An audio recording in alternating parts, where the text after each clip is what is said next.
No way. Duh way. All right, so Eh, uh, te voy a madrear, güey. so I'm not too sure if the homie Ricky already unleashed us to the world, or if we're still holding in the lobby. I believe we may have gone live just a few seconds ago, but thank you everybody for um, entertaining yourselves with the entertainment that we provide to you. I am Warp Speed, one of the original members of the Homie Ricky podcast, boxing podcast. We dedicate ourselves to talking everything pugilism or in organized violence. But I have brought to you a special guest. As you can see right there in this image, he goes by Jimmy. I'd like to call him Jimbo the Traveler because this man has been in so many parts of the world where I have never even left the city of Salinas, a small little city of maybe 200 thou. I've lived here all of my life. I don't really know anything about the adjacent cities. Sometimes I go to a city of Monterey, which is maybe about 20 minutes from here, and that's pretty much it. Everything else is just strictly country living, uh, lowriders, rodeo grounds, and fields. So that's the way I like it. Very homely, very simple lifestyle. But I I've known Jimmy for I've known Jimmy for many years, probably all of his life. And he is the opposite of me, in the sense that whereby I'm perfectly content with keeping a routine and not being too adventurous.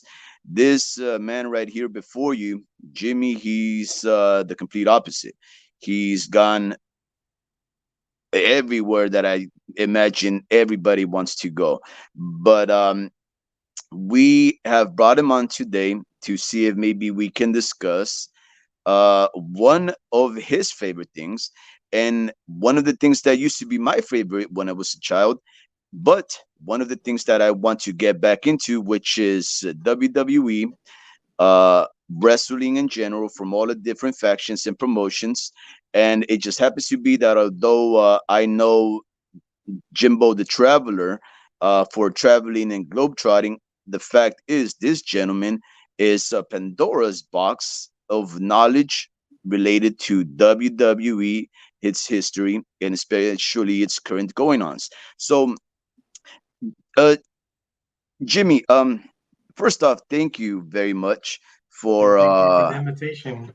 yes, yeah, thank you very much. Well, first off, I can invite anybody, but not everybody has the confidence, the self confidence to want to spend a little time with a small podcast and discuss about their life.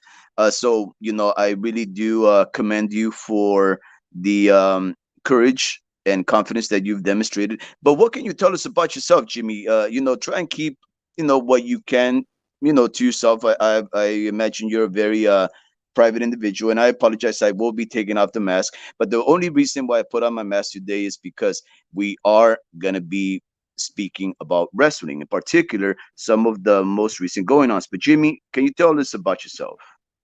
Yeah, well, first of all, as you mentioned, I go by the nickname Jimmy, full name Jaime Vargas. I'm a big fan of wrestling. If I would have known you were in that hat right now or the mask, I would have worn mine. I would have challenged you to a match right now. Would have beat your ass most likely. I would have had And one I of would those take that stone. match too. Yeah, I would have had one of those Stone Cold Beat Warriors right now, the broken skull ones. But unfortunately, with COVID, I'm down to some drink that I can't even taste what it is. But it's Oh, cranberry. I don't know what the hell. did you contract COVID recently? Is that it? Yeah, last week I flew over to Milwaukee or Chicago. Hmm. Yeah, I was gonna go out there for the Bookies. Well, actually, I did go to the Bookies, but I guess I didn't know I had COVID before then. I remember I started eating some food and it tasted like crap, but I was like, hey, I forgot the tapatio, I forgot the mayonnaise, tomate. It's something to give it flavor, but I had no idea that I had it. So when I got on that plane, fucking cold. It was chilly, and I remember the guy next to me he had the AC full blast, and I'm like, I'm freezing, but usually I'll take a sweater as a blanket. I didn't take it this time.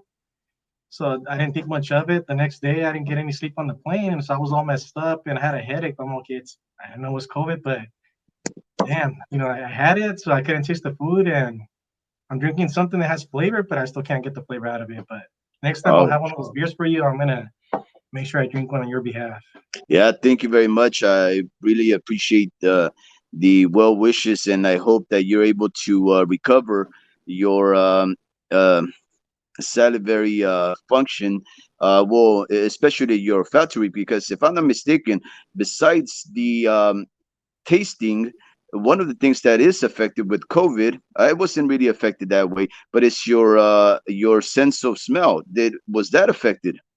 Yeah, that's affected. I still can't smell certain things like Clorox. Maybe the person next to me lays a fart and I can't even smell it at all.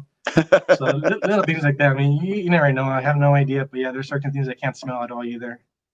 Well, you know what? For somebody that's contracted COVID, most recently, you look good.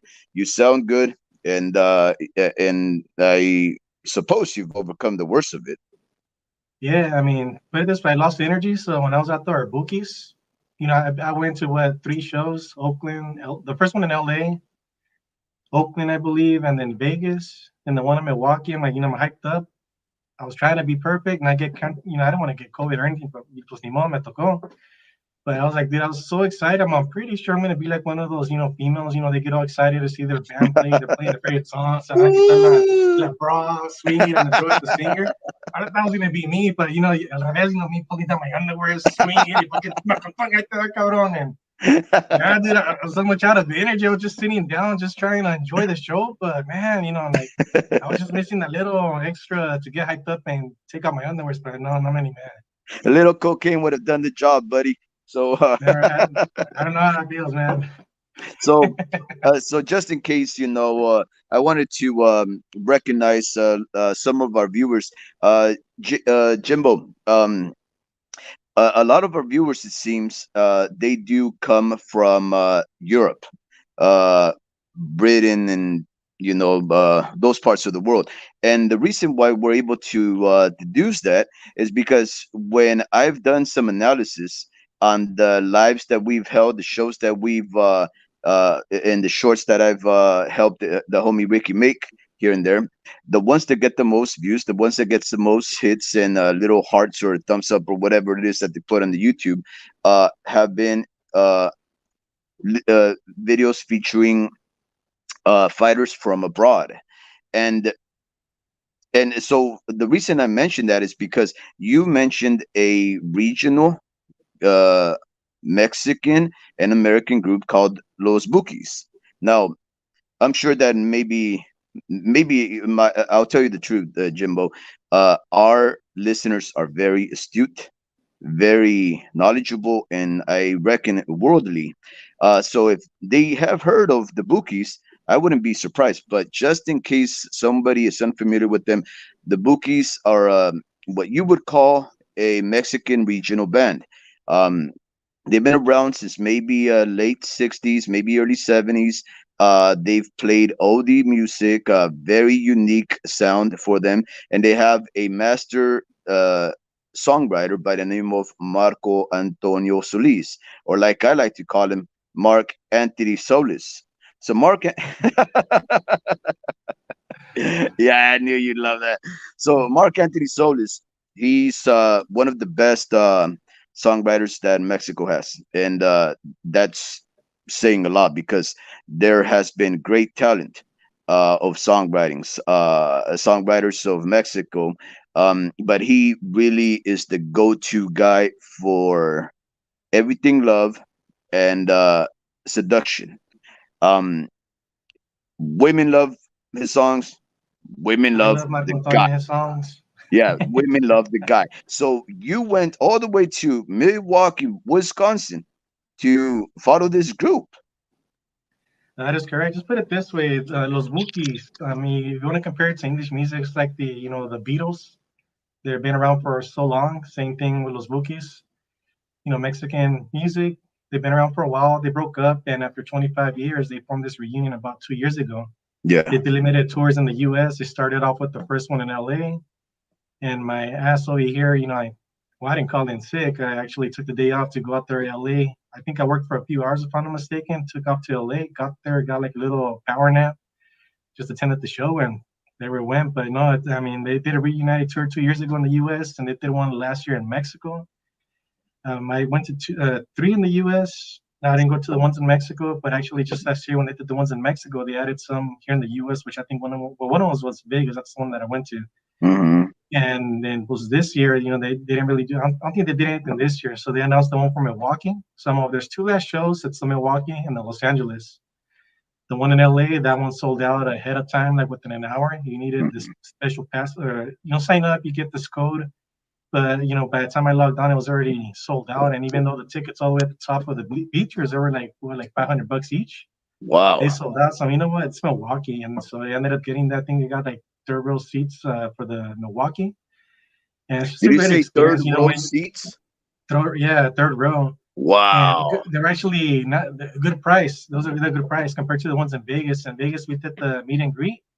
That one, I think it was like either row 4 or row 6, and then we got the backstage. Where I fainted. They had to call an ambulance, take me out, but unfortunately, I kicked the EMT's ass, and I went back in there and got my photo with the Wookiees. And some memorable game. I mean, I hadn't actually fainted. They didn't call the ambulance, but just bullshitting around. Kind of like wrestling. You got to make it a little bit exciting. But yeah, it's a good experience. But yeah, all the way to Milwaukee, because if they're not going to be around again for another tour, it's like I'm doing that no matter what. I don't want to get sick, but unfortunately, I was sick when I was there. I still don't remember. I wasn't fully there, but I got the videos recorded, so I'll eventually be able to watch the videos and see what I missed out. Yeah.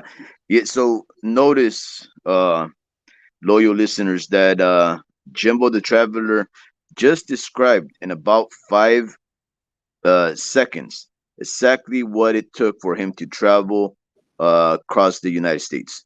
He found out a group was going to be playing. He left work partially. He still finished part of his job. Left to the city of Los Angeles. From Salinas to Los Angeles is about well, I guess it depends on the driver, right? But I guess maybe between 4.5 hours to 6.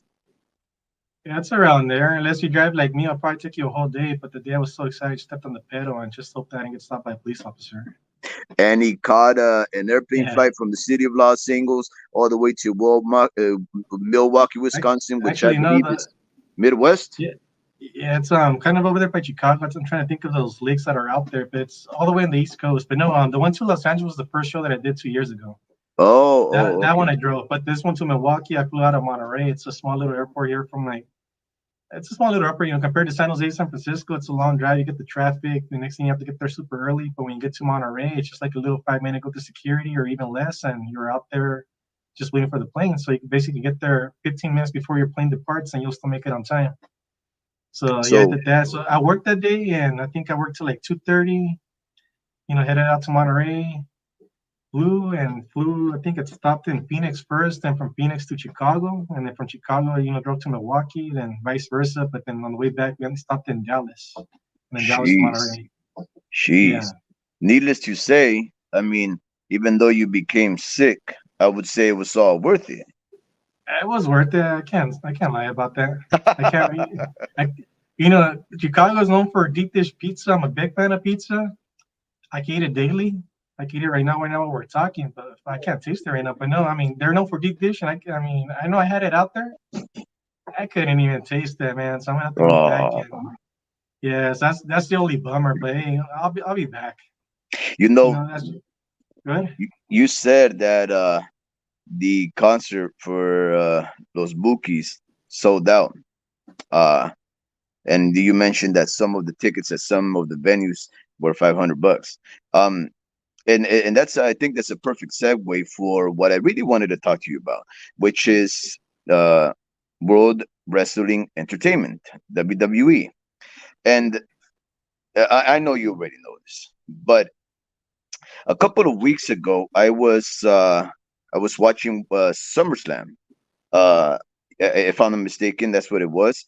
Uh, and and I was reading some news uh, about how this year's WrestleMania, which was held coincidentally enough in the city of Los Angeles for 2 days, Saturday and Sunday, and then I think a Friday show was also held.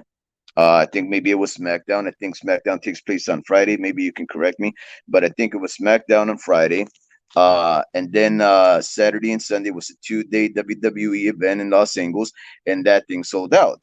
So I've subscribed to WWE, so I get the notifications on my email, and they send me, a links telling me that they were starting to sell the early tickets for next year's uh, WrestleMania. And about a week after that, I read another report, and apparently next year's WrestleMania is already sold out. Now, mind you, we have like 10 more months to go. These Yeah. people don't know if they're going to be alive, but they bought the tickets, and who knows in what part of the world is going to take place, but it's sold out in about a week.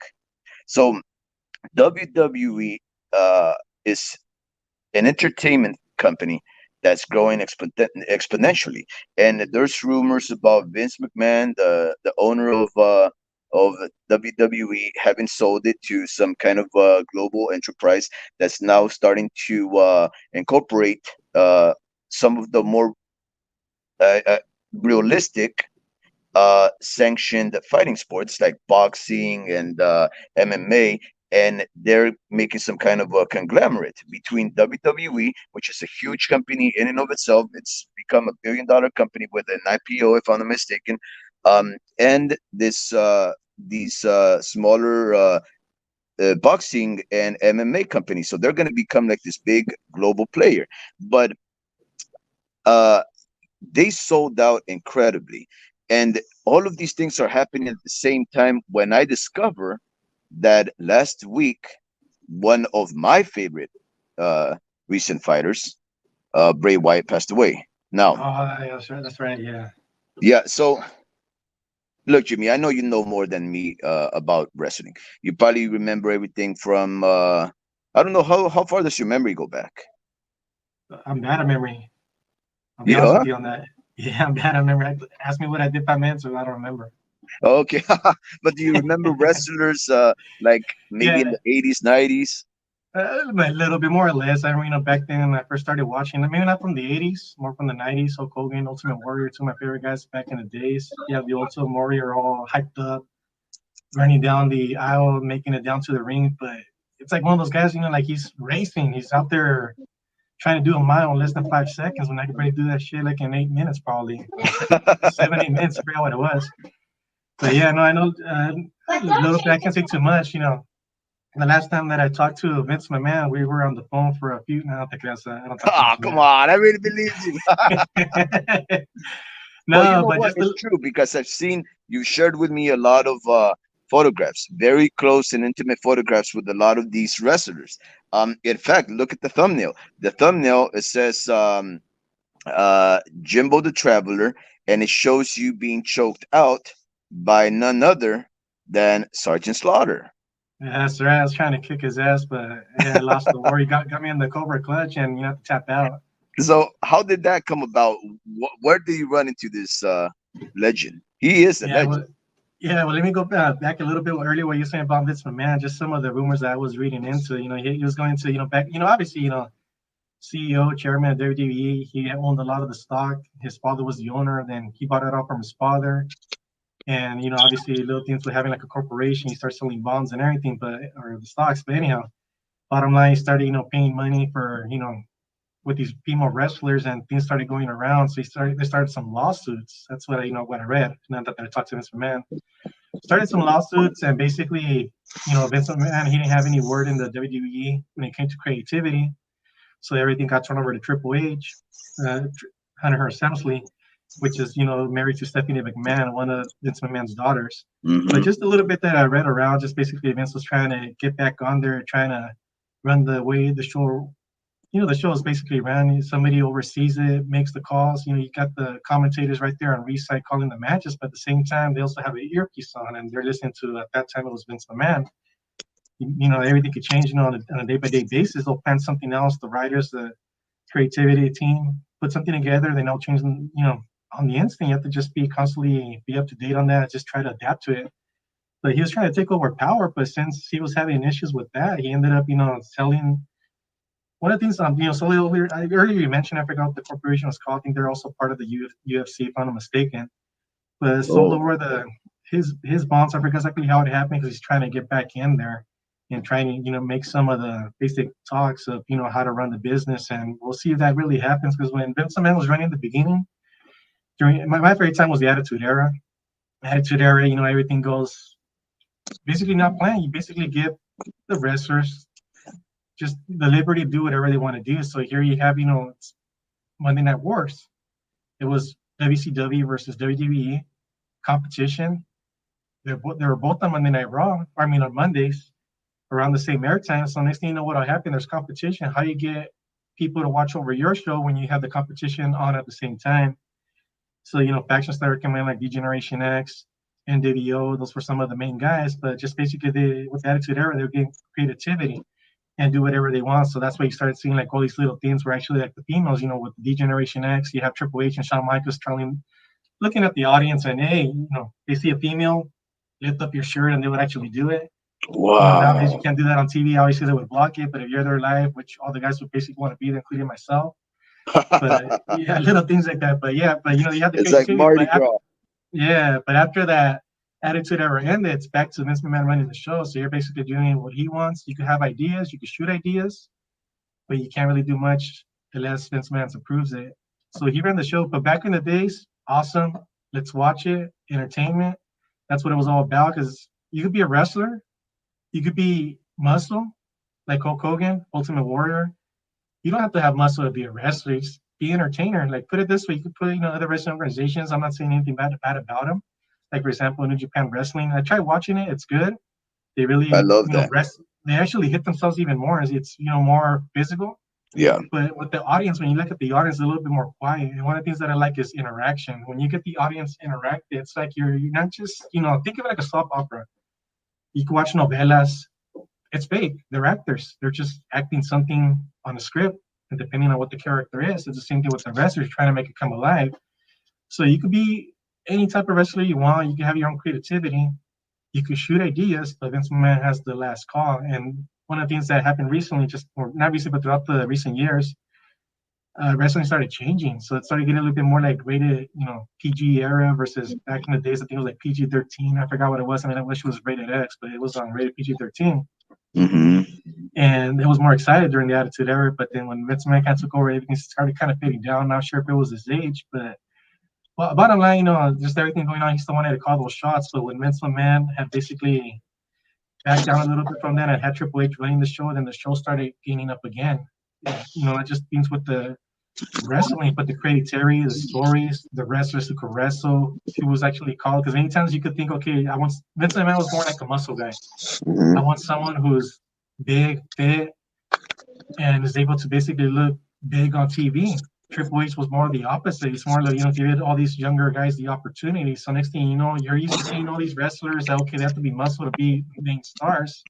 Like John Cena is another one, which, they did pretty good as well. But at the same time, you can have somebody small. You don't have to be in shape. It could be someone like, for example, Wade Bright. Wade Bright, one of the things with Wade Bright, when you mentioned that, I remember that's actually when I was at the Bookies in Milwaukee. I remember I hmm got to the hotel, I was trying to take a nap.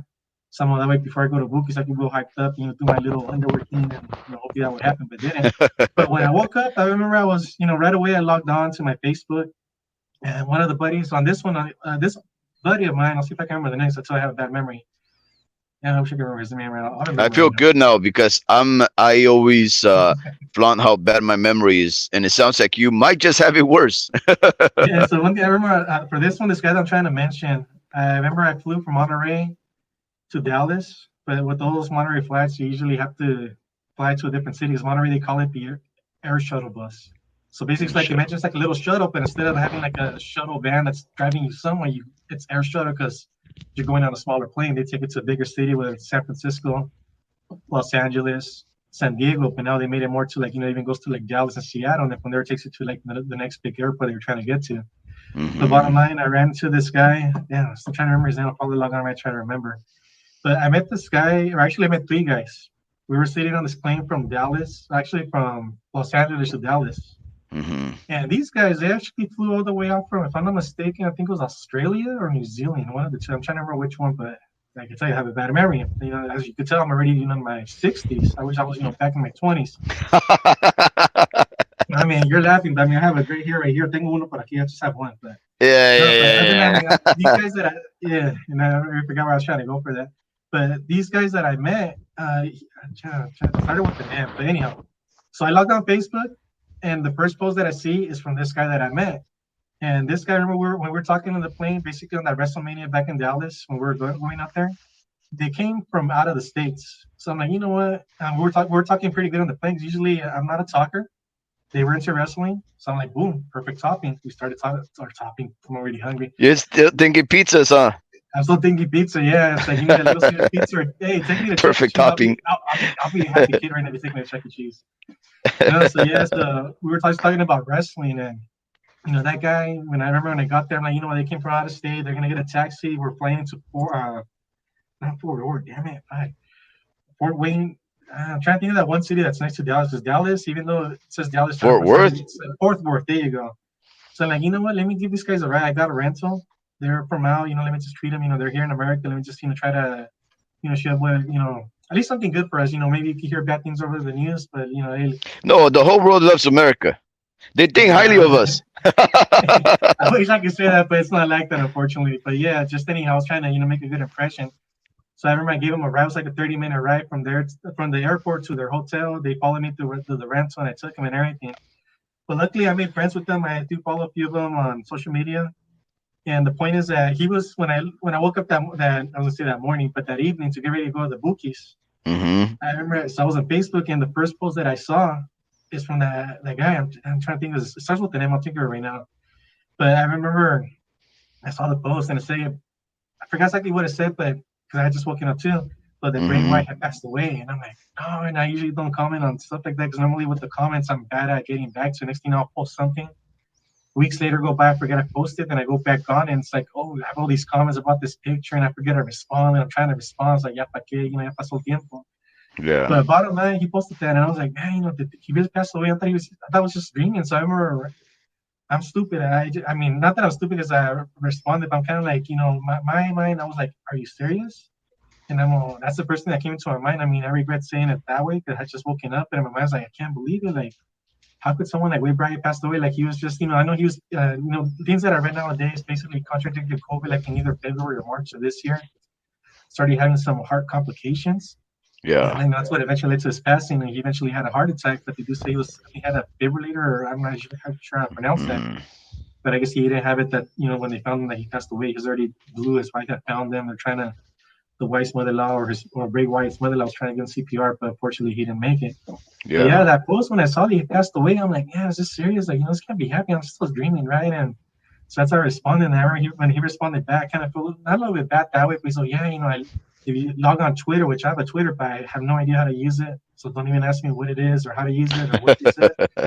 But he said that Triple H, which is Hunter Hearst Helmsley, basically he posted on there that he had talked to one of the, I think, trying to remember exactly which wrestler it was, but Triple H was one of them that basically made the official notice on his Twitter that Bray Wyatt passed away. And I was like, man, you know, he's young. He's younger than me. You know, like I told you, I'm in my 60s. Bray Wyatt's probably like And he early was, yeah, 30s. he's much younger than you, man. He was Yeah, 30 uh 36 maybe. 36. Yeah, if I'm not mistaken, maybe Yeah. 33. Yeah, Yeah, young so it's guy. hard to, yeah, so it's hard to believe because I mean, for me, I imagine these wrestlers, you know, either something happens to them tragically, you know, it's unfortunately what happened to Owen Hart back in the days where he had this gimmick where he was coming from the top of the stage. He was flying. He was like the blue. I don't remember what that little superhero villain was called, but he Hmm. was coming. Yeah, he's coming down from the stage. I think Vince McMahon had already tested before the show started. He tested the. I'm trying to think of that name. But imagine he's like zip lining into the ring, but unfortunately Hmm. the rope, you know, snapped and he fell to his death, which was unfortunately. You know, we are a good Wow. wrestler out there. You know, Heart Foundation. They have a lot of history, but you know, talking back about you know accidents. You know, when someone passes away, like an accident happened, which unfortunately that's what happened over in Hart. But other than that, you know, just maybe somebody like with wrestling moves, you have to trust the other person physically, because not just you know, there's the villain, there's the baby face. Baby face is the good guy, the villain is the bad guy. you're trying to interact with the people and trying to create a show, but many times, you have to trust the other person. All these moves that they're doing, they're dangerous. Yeah, people say it's fake, but it's entertainment. You could be out of shape, and if you're out of shape, the next thing you know, it's like, okay, what's the point of wrestling? You want to watch two wrestlers that are here fighting for 15 minutes, and within the first minute, they're already tired and they're just laying down trying to catch the breath. You got to think of it the other way. They have to be, physically trained. They have to be one of those where next thing you know, you could be the one that's controlling the match. You're injuring your opponent, and you got to keep up with it. And not only that, your opponent has to keep up with it, because otherwise, if you're too tired and you can't keep up, the audience doesn't want to just see you guys just standing around doing nothing, laying down. Exactly. So yeah, so the point is that if you can't trust your other, that's in your colleague, because that's your colleague. You're right there in the ring with them. Accidents could happen. Maybe somebody will get paralyzed, people get depressed, and next thing you start hearing other things where, like, wrestlers committing suicides, which is unfortunately. And that was the other thing that I was used to, just listening to that, or the other thing in age. These wrestlers are already up in their age. Eventually, we got to follow, down the road. We head down that same path. But when it's someone young like Ray Bryant, it's just like, you can't really think much of it. It's just like, yeah, it was hard to believe. I remember, like I mentioned before, just looking at that post, and he passed away. I'm like, man, I couldn't believe it. And I was just sitting down up in my couch, and I was like, I'm on my couch, just in the bed. But Are you I was like, forgetting where you sit down? Like now you forget where you sit, whether it's a chair, the car, the couch, a that should futon.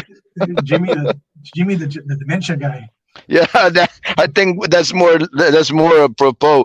Yeah, next You, thing, I'll probably be a wrestler. They're calling, you hear my music in the background. I'm getting ready to and you start the forget video, to walk out. and I forget to walk out. I'm You're over like, there when are they eating. gonna play my stuff? I'm over there in the back eating pizza, talking to the girls, and the female wrestlers trying to pull up Vince McMahon out there. Hey, you might forget to talk to girls though. So, Yeah, no, I'm over there Jimbo, talking to Marco Anthony Solis. Marco Solis.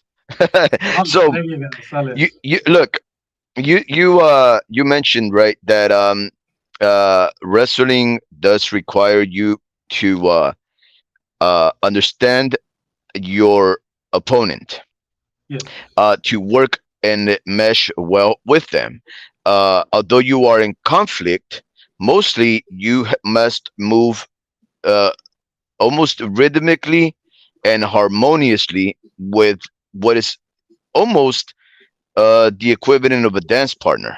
A violent dance is taking place, and it must be executed perfectly, because things can happen. Like, for example, we just know a few years ago, maybe it's been about 8 years ago, maybe closer to 10. Time does fly by quickly. But Rey Mysterio was in Mexico working for the AAA yeah, promotion league in the nation state of Mexico, which is probably like the equivalent of the WWE, but over there and down south. And he was fighting another young legend in and of itself, but not huge like Rey Mysterio, named Perro Aguayo. And and Rey Mysterio has this movie. It's called the 619. He beats his opponents and hangs them on the ropes with their head pointing out of the rope. And as he leaves them hanging there and slumped over, Rey Mysterio runs from one side of the ring to the other, bounces off of that rope. He starts gaining acceleration very masterfully. He he uses one of the ropes to perform this maneuver, yeah. He almost like swings an like, Olympic move, yeah, right? he Like a swings like, sweep. almost like in a 360. Basically, Yes. he went to the opposite side of the ropes, runs back to where his opponent is, puts both hands on each of the rope, does a little 360 swing, and eventually Yup. kicks him, and the opponent falls back. But And he kicks them, and yeah, when everything happens, that is his finishing move. So it is like if you ever play video games and you know are familiarized with the Street Fighter uh games or Mortal Kombat, each character that you select to play, they have a special move. It's their finisher, and he has this finisher called the 619, and he's done it. I don't know, Jimbo, how many? Like 1,000 times, 2,000 times in all his career. I mean, this guy is one of the most prolific, active fighters around. He's been probably around for over 30 years, and he's performed this move thousands of times, because a lot of these fighters, Jimbo, I'm sure you already know this, they perform almost every day in small venues, big venues, whatever. They travel across the world, travel different states. Sometimes they have two events the same day. That's how they make their money. So it's not atypical for Rey Mysterio to execute the 619 in his opponent. And in fact, he was executing this 619 when a freak accident happened. Can you tell us what happened?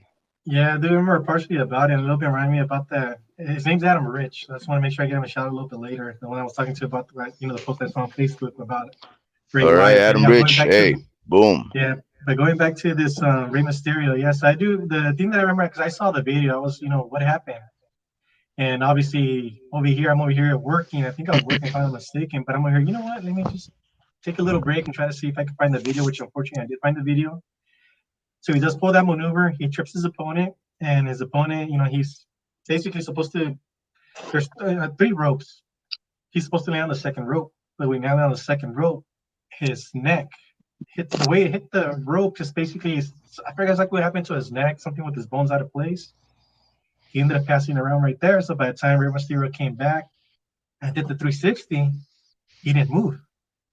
And I'm not sure if he moved and next thing you know, he was just on the ground not moving, but the referee was the one who kind of figured, hey, something's wrong right here. And he ended up passing away. So just the way that his neck landed on the second rope, that's what basically, that was that's where the wrestler passed away on the ring, Oh, unfortunately. whoa, whoa, whoa.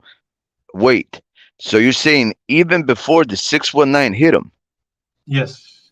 he Because was dead? normally, right before the 619 happens, Rey Mysterio trips his opponent. And when his opponent is, falling, he's going to fall into that second rope.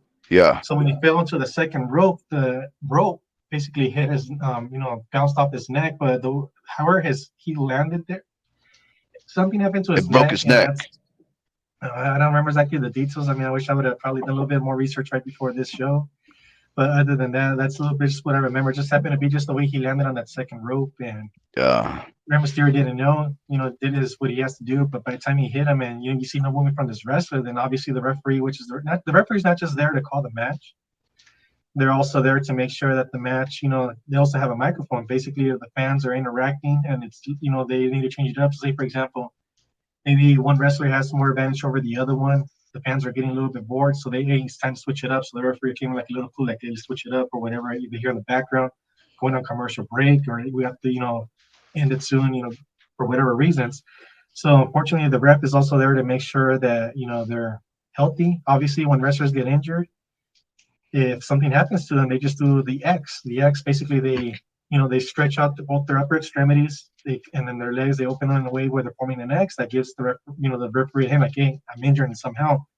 You'll probably start seeing me pay attention to those matches where if you see a match going on and then the wrestler's taking out, is it part of the show? Is it not? If you saw that wrestler, do the X, then you probably know that something happened to the wrestler. Wow, But the there's same some thing, move to let them know then you're yeah, because the injured. referee's there to make sure that everything's going well. They gotta not just call the match; they also gotta make sure that the wrestlers are good to go. Or if something's going on, they're there to also call the medics, which they have a medic on site. They're there by the ring. You don't really know they're a medic because they're just there. They're making it obvious. But if something does happen, the medic is like right there on the spot. Like for example, I mean, I'm not jumping around too much, but when Jerry Lawler, was live on Monday Night Raw, I'm trying to remember if it was Jerry Lawler and Jim Ross or Jerry Lawler and Michael Cole, or if it was the three of them. Jerry Lawler, gets a heart attack These are in the all middle of the show. commentators, Yeah, they're all commentators. Sorry about they're all commentators. It's in the middle of the legendary in the middle of the commentators. show, and this is going live. So you're over here seeing the match, and you don't know what's going on backstage. I just remember hearing something like where you just hear like a microphone drop. Next thing you know, Michael Cole's voice changes. Then there's like a pause, if I'm not mistaken. I hope it's Michael Cole, unless it was Michael Layfield, JBL, who was also a commentator back in the days. I think it was Michael Cole, if I'm not mistaken. And right away, when you get the clue, like, hey, something's wrong with Jerry Lawler, then right away the medic just jumped up and they were just trying to help out Jerry Lawler. At the same time, that's going on. You have the medics trying to help out Jerry Lawler. Michael Cole's still trying to call the match, not to make it too obvious. Once the match ends, goes to commercial, figure out what happens. He comes back, then Michael Cole said what happened. But the bottom line, when I was talking about that X, that's when they know if a wrestler basically is injured. Either the wrestler themselves or referee gave the mark, the X sign. Not that they're saying like degeneration is like suck it, like one of their. Yeah, I remember that one. Yeah, but no, like just basically the other ex, they're injured, and basically it's one of those like okay, like either some other referees come out, well the medical doctors will check up on them too. Then next thing there might be other referees in the back that'll make their ways to the ring and carry that wrestler out. The show still continues. They try to play it along however they can, and whoever's in the match still remain. They'll try to end the show however way they can. But bottom line, that X, that's one thing that you're used to. And with this, the one issue we were talking about the Rey Mysterio match, on that one, the referee, he didn't do the X. It's different in Mexico versus here in the U.S. But at the same time, just by watching the video, you can already just tell the referee already knew there's something wrong. And just a little bit that I know, the neck hit the rope, and the way it hit the rope, just somehow he ended up passing away in the ring. And I think those Yeah, was just recent, so if I'm mistaken. I think it was like 2-3 years ago. yeah, so the what you've described is a it's it's very complex. Like you stated, when there's an actual injury, or in this case something worse, these fighters have to improvise. They have to Yeah, perform some masterful acting skills. They have to improvise and allow the show to have a semblance of control. uh they're still dealing with this dynamic which has happened, which is something accidental, perhaps an injury that was unplanned. So they still have to play that off, entertain the people, and provide some support and medical attention to he or she who was injured.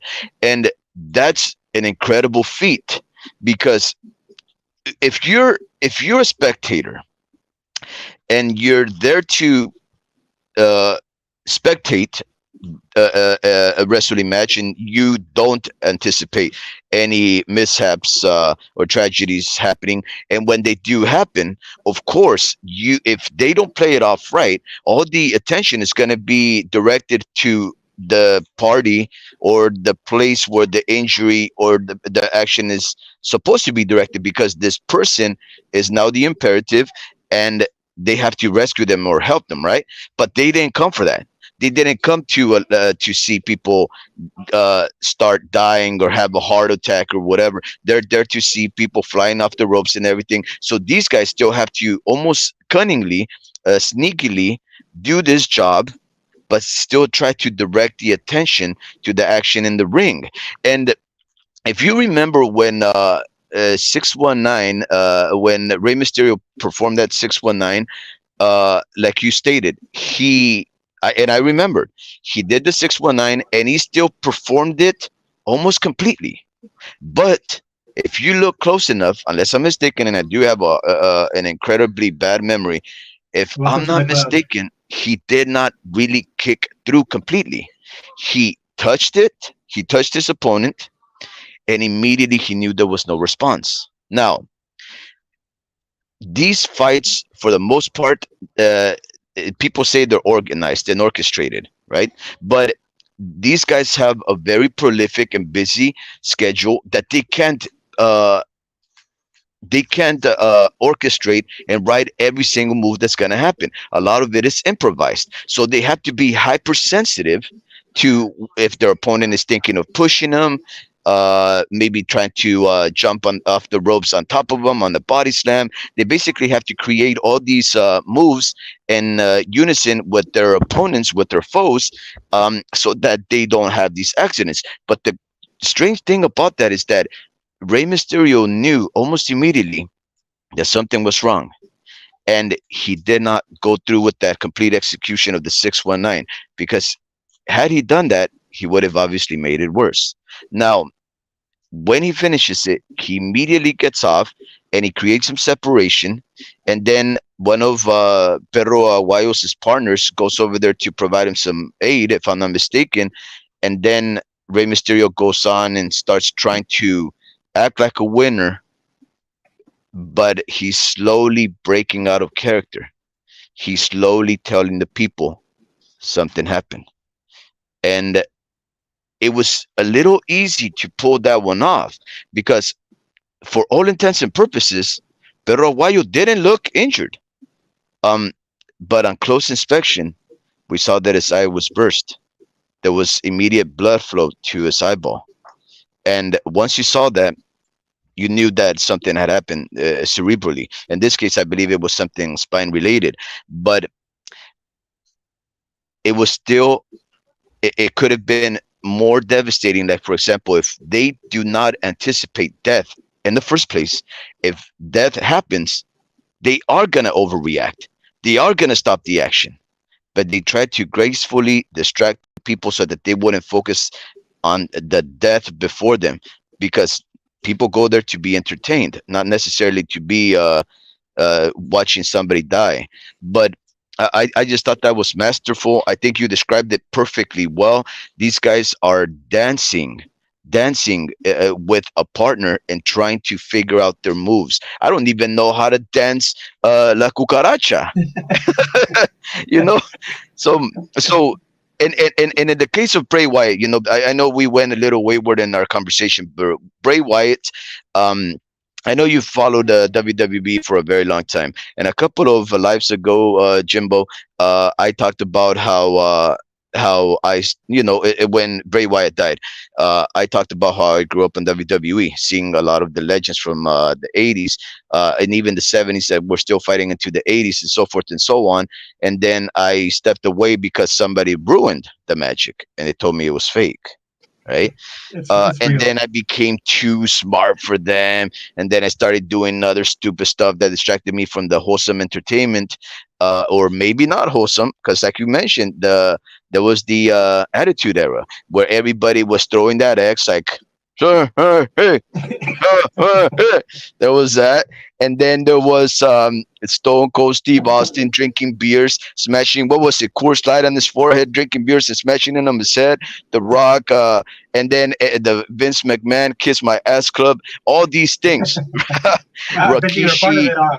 yeah, yeah, I missed all of that. Can you No, believe that? you're part of that club. The Oh, kiss man's ass. yeah, hell no, I'm not. But I I, missed all I of was, that. I was, You were. yeah. Oh, yeah, with Rikishi. So I missed all of that because somebody told me that it was fake, and then I outgrew it because I was too cool. Now, with Bray Wyatt, when he died, it really left an impression on me because I started getting back into WWE when I started going back to college about a decade or so ago, and I started started making friends that were younger than me, and they were very heavily into WWE, and they were telling me about everything that was going on in wrestling. They knew everything, a lot like you. So in school, we would have these breaks when we'd be out of class and we'd go to this thing called the Math Learning Center. It was just like a place to get tutoring for free, and we'd reserve a room, and then we just get a laptop and we start watching wrestling, and it was incredible. It was fun, and Bray Wyatt was starting to come on around that time. He was this twisted cult leader who had these followers of his. One guy looked like like he cut a sheep's head and put it on his face. The other guy looked like Michael Myers. It was incredible. And what left the impression with me is the promotion. He was building up something terrific, something horrible, something suspenseful, and then he would get to wrestle, and he was skillful, and everybody had a problem with this guy, and he started to change as a result. And every time he changed, there was something darker, something that would make you fear a bit more. And I was just loving this because it was more than just wrestling. It was now almost something You cinematic, bet you right? couldn't sleep in the nights anymore. Huh? That's how fearful you were.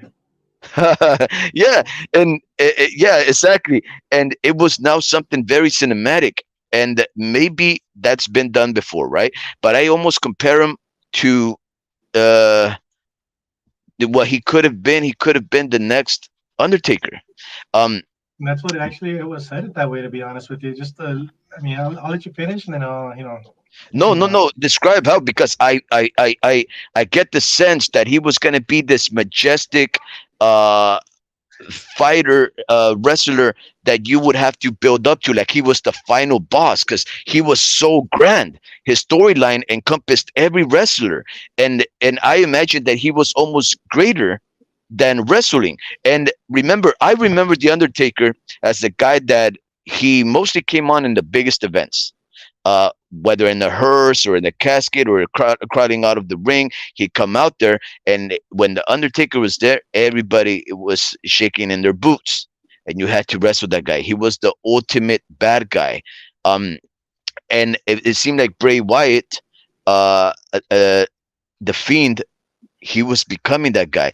How do you agree with that? I think you were saying yes. Yeah, I do agree with you. And then let me back up a little bit, or back, go backwards a little bit. What With if you wrestling, forget? well, people, when they say it's fake, obviously it's entertainment. If you watch a novela, soap opera, and it's boring, are you going to continue watching it? For how No. many weeks does this novela go on? If it's not entertainment, you're not going to watch it. Yeah. And when you think of WWE, you think of entertainment, because that's, World Wrestling Entertainment. It used to be World Wrestling Federation. They changed it to entertainment. That's what it is. So, you're trying to see these wrestlers are not just putting on an action show. You don't have to be physically fit, as I mentioned earlier. You don't have to be muscular. You could be someone like Wade Bryant, which is what Uh, we're talking about. Obviously, when he started off in the indie shows are other wrestling organizations are not well known, but they're small territories. A lot of, wrestlers, that's where they start getting their names known. Not only getting their names known, but at the same time trying to make an impression and trying to, get connections to the higher ups. That's the only way you're going to be able to make it to these big promotions, like, the big ones that are right now, New Japan Wrestling, World Wrestling Entertainment, AEW, like little shows like that. If you have those shows, it's not just indie shows where you're just doing your local, just basically here. There's one here in San Jose by Newark, where you're off in Texas. There's other territories. So bottom line, you're trying to get to the big shot. So you're trying to make it, say, for example, since we're talking about WWE, we'll stick to that one. And Bray Wyatt, he started off in the Indies. Next thing you know, he ended up being, I think it was like FCW or FWC, I forgot what it stands for. And that's how basically started in WWE and started going with before NXT. The NXT is like the training grounds. So before you make it to the main roster, you're over here, trying to make yourself known. You start getting a mhm. little bit more training with not just the wrestling moves, how to interact with the wrestlers, how to do promos. Promos are like the main thing that I love. It's wrestling. Everybody could wrestle. You're used to seeing wrestling for many years. A lot of times, like it's the same thing over and over again. But basically, you're trying to connect to the audience, and you got to find something unique that nobody has, and that's something that Bray Wyatt had. And when you look at Bray Wyatt, he started off, with the Nexus. I think that's what they were called, the Nexus. It was a faction led by Wade Bryant. Wade Bryant, if I'm mistaken. Mhm. But you know, Wade Bryant at the time, I think he was known as Husky Harris, if I'm not mistaken. But he wasn't Husky really Harris, popular. yeah. Yeah, and that gimmick, it didn't really go anywhere. So I mean, that eventually there's all things you got to throw out. Either Vince McMahon will give you, you want to be whatever you want to be, but Vince McMahon, no, you're going to be this character, and you can say no, and next thing you know, there goes your employment with WWE. So basically, you just got to try to make it work, and not only make it work, but basically, even if it's something not entertainment, you make it, you act it, get the people's audience, get the people involved. Every time when Monday Night Raw comes up, you don't want to just okay, I'm wrestling, people don't like me, they're gonna restroom break. So we'll get pizzas, we'll get something in the meantime. By the time we come back, he'll be done wrestling. But no, Bray Wyatt had something unique. Once he formed that cult Wyatt family, it first started off with Bray Wyatt as the main leader. As you mentioned, Luke there's like Harper. yeah, Luke Harper, that was another one. Luke Harper with Brody Lee, which also passed away. I think it was last year, if I'm not mistaken. Yeah, COVID. And really, Yeah, if I'm not yeah, mistaken, it was complications of COVID. In fact, like you may have hinted earlier, Bray Wyatt also suffered yeah, long-term consequences of the COVID. yeah, correct. With Bray Wyatt, I did read into it. With Luke Harper or Brody Lee, I really didn't look too much into it. It was also Eric Warren or Eric. I'm trying to remember his last name. Like, I'll pronounce it in a little bit. Rowan, yeah. Yeah, and then a few years later, the next thing comes Braun Strowman, which is another guy, the bigger muscle guy, also Wow, joins the faction. But scary. moving back with the Bray Wyatt, he started this cult. It was actually a good gimmick. He's not the baby face, where he's not fan like. He's more of that evil person. Evil person. You can have somebody like Steve Austin. He was the villain over here, beating up his boss. But like myself, like it's one of those where it's entertaining. It's something different. You're used to seeing match after match. You want to watch something new. You see Stone Cold beating up the boss. who wouldn't want to see that? If you don't get along with your boss, something goes wrong, or just some kind of connection. Next thing you know, it's like, hey, there's something different, and it's entertainment. Well, with Bray Wyatt, he was, he started off as an evil character, but then after a while, he built it up. He actually got the fans involved. Next thing started going to more like a little, like when he first started coming out on TV. You're like, who's this Wyatt family? You start seeing all these promos back on the screen that, some new wrestlers going to come around there. I think they were like behind a barn out on the evening night. It was like it was in the dark, in the nighttime. But bottom line is like, who is this guy? They're building up to this guy. He's going to be an evil character. How good can he do this? So, yeah, so he comes out. Next thing you know, lights go off. He's over here with carrying a lamp. And he has these two other guys with him. It's kind of like, okay, there's the cult. And he was, the leader of the cult. And it's kind of like, okay, show me what you got. It's not just about wrestling. It was like, here's a guy that's, okay, he's not someone like Hulk Hogan, like all muscular, what you're probably used to from back in the early 80s and 90s when I wanted. So it's kind of like, okay, if you don't have muscles, proving some man wrong. That's basically one of the things that I like, okay, prove him wrong. He started interacting with the fans, evil guy, people cheering for him. Next thing you know, lights go off. He's over here walking down the aisle with this little lamp. And the fans, next thing you know, they start turning, lights are off and people, they have their cell phone on hand with the lights on and they're just waving it back and forth. You start seeing like little connection with the fans. The way he starts speaking to the fans, the way he talks to other wrestlers on the ring with the promos, just basically, I'm going to kick your ass and this is why, but in more of an evil way and kind of like torturing the other wrestler, kind of like, hey, you're going to be scared of me. I'm not just going to wrestle you. You're going to fear me. And that's one of the creativities that Bray Wyatt has. Kind of like, anybody could just be an evil guy, but what guy can play a character? In this case, it's a soap opera. So okay, there's different actors. There's the main actors, but if you want to be a main actor, you got to be somebody good up there that people are going to actually remember you. And not only want to continue watching this novella, but they're going to watch the next novella that you're in. That's the same thing that Bray Wyatt was. So it's one of those where it's like you got to build up your character. So yeah, you're maybe not muscular, how it was known back in the days, but hey, he made it work. He knew how to talk. He knew how to interact with the fans, as I mentioned so many times already. And not only that, he knew how to talk to his opponents. And that's one of the things where the next thing up, it's an opponent. It's like, okay, you're building up a match. You're trying to build, you mentioned earlier SummerSlam. You mentioned WrestleMania. If it's gonna go that way, it's gonna be one of those matches where, okay, it's probably gonna take a few months. Maybe the match will, it'll be somewhere soon. It'll be something small. Maybe it didn't work, but if it works, they'll build up to it. Something goes wrong in the match, not like wrong where next thing you know, like, oh, somebody got injured. No, but like something goes wrong in the match, kind of like, okay, I kicked your ass. I'm going to kick it again. And then the other guy, no, you're not going to kick my ass. I'm going to kick it this time. I'm going to do this. I messed up the first time, but I'm not going to do this again. And start building up. But basically, trying to put fear in his opponent. That's one of the main things. Fear, you watch a movie. Me. Yeah, for example, Chucky. When I was a little kid, I feared Chucky.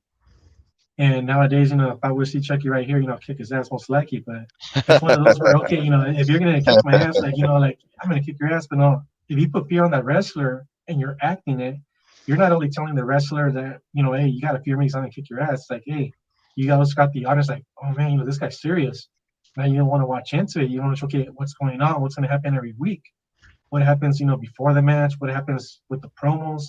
What builds up the match? Because sometimes maybe next thing you know, it's like, Bray Wyatt's the leader, but next thing you know, it's like, hey, you want to go through me? You got to go through my two guys over here. Maybe you go with one of them and you beat that guy. Okay, I got to beat my other guy. And if you beat the other guy, then now you'll go against me. But during all those matches, it's just build up. It's creativity.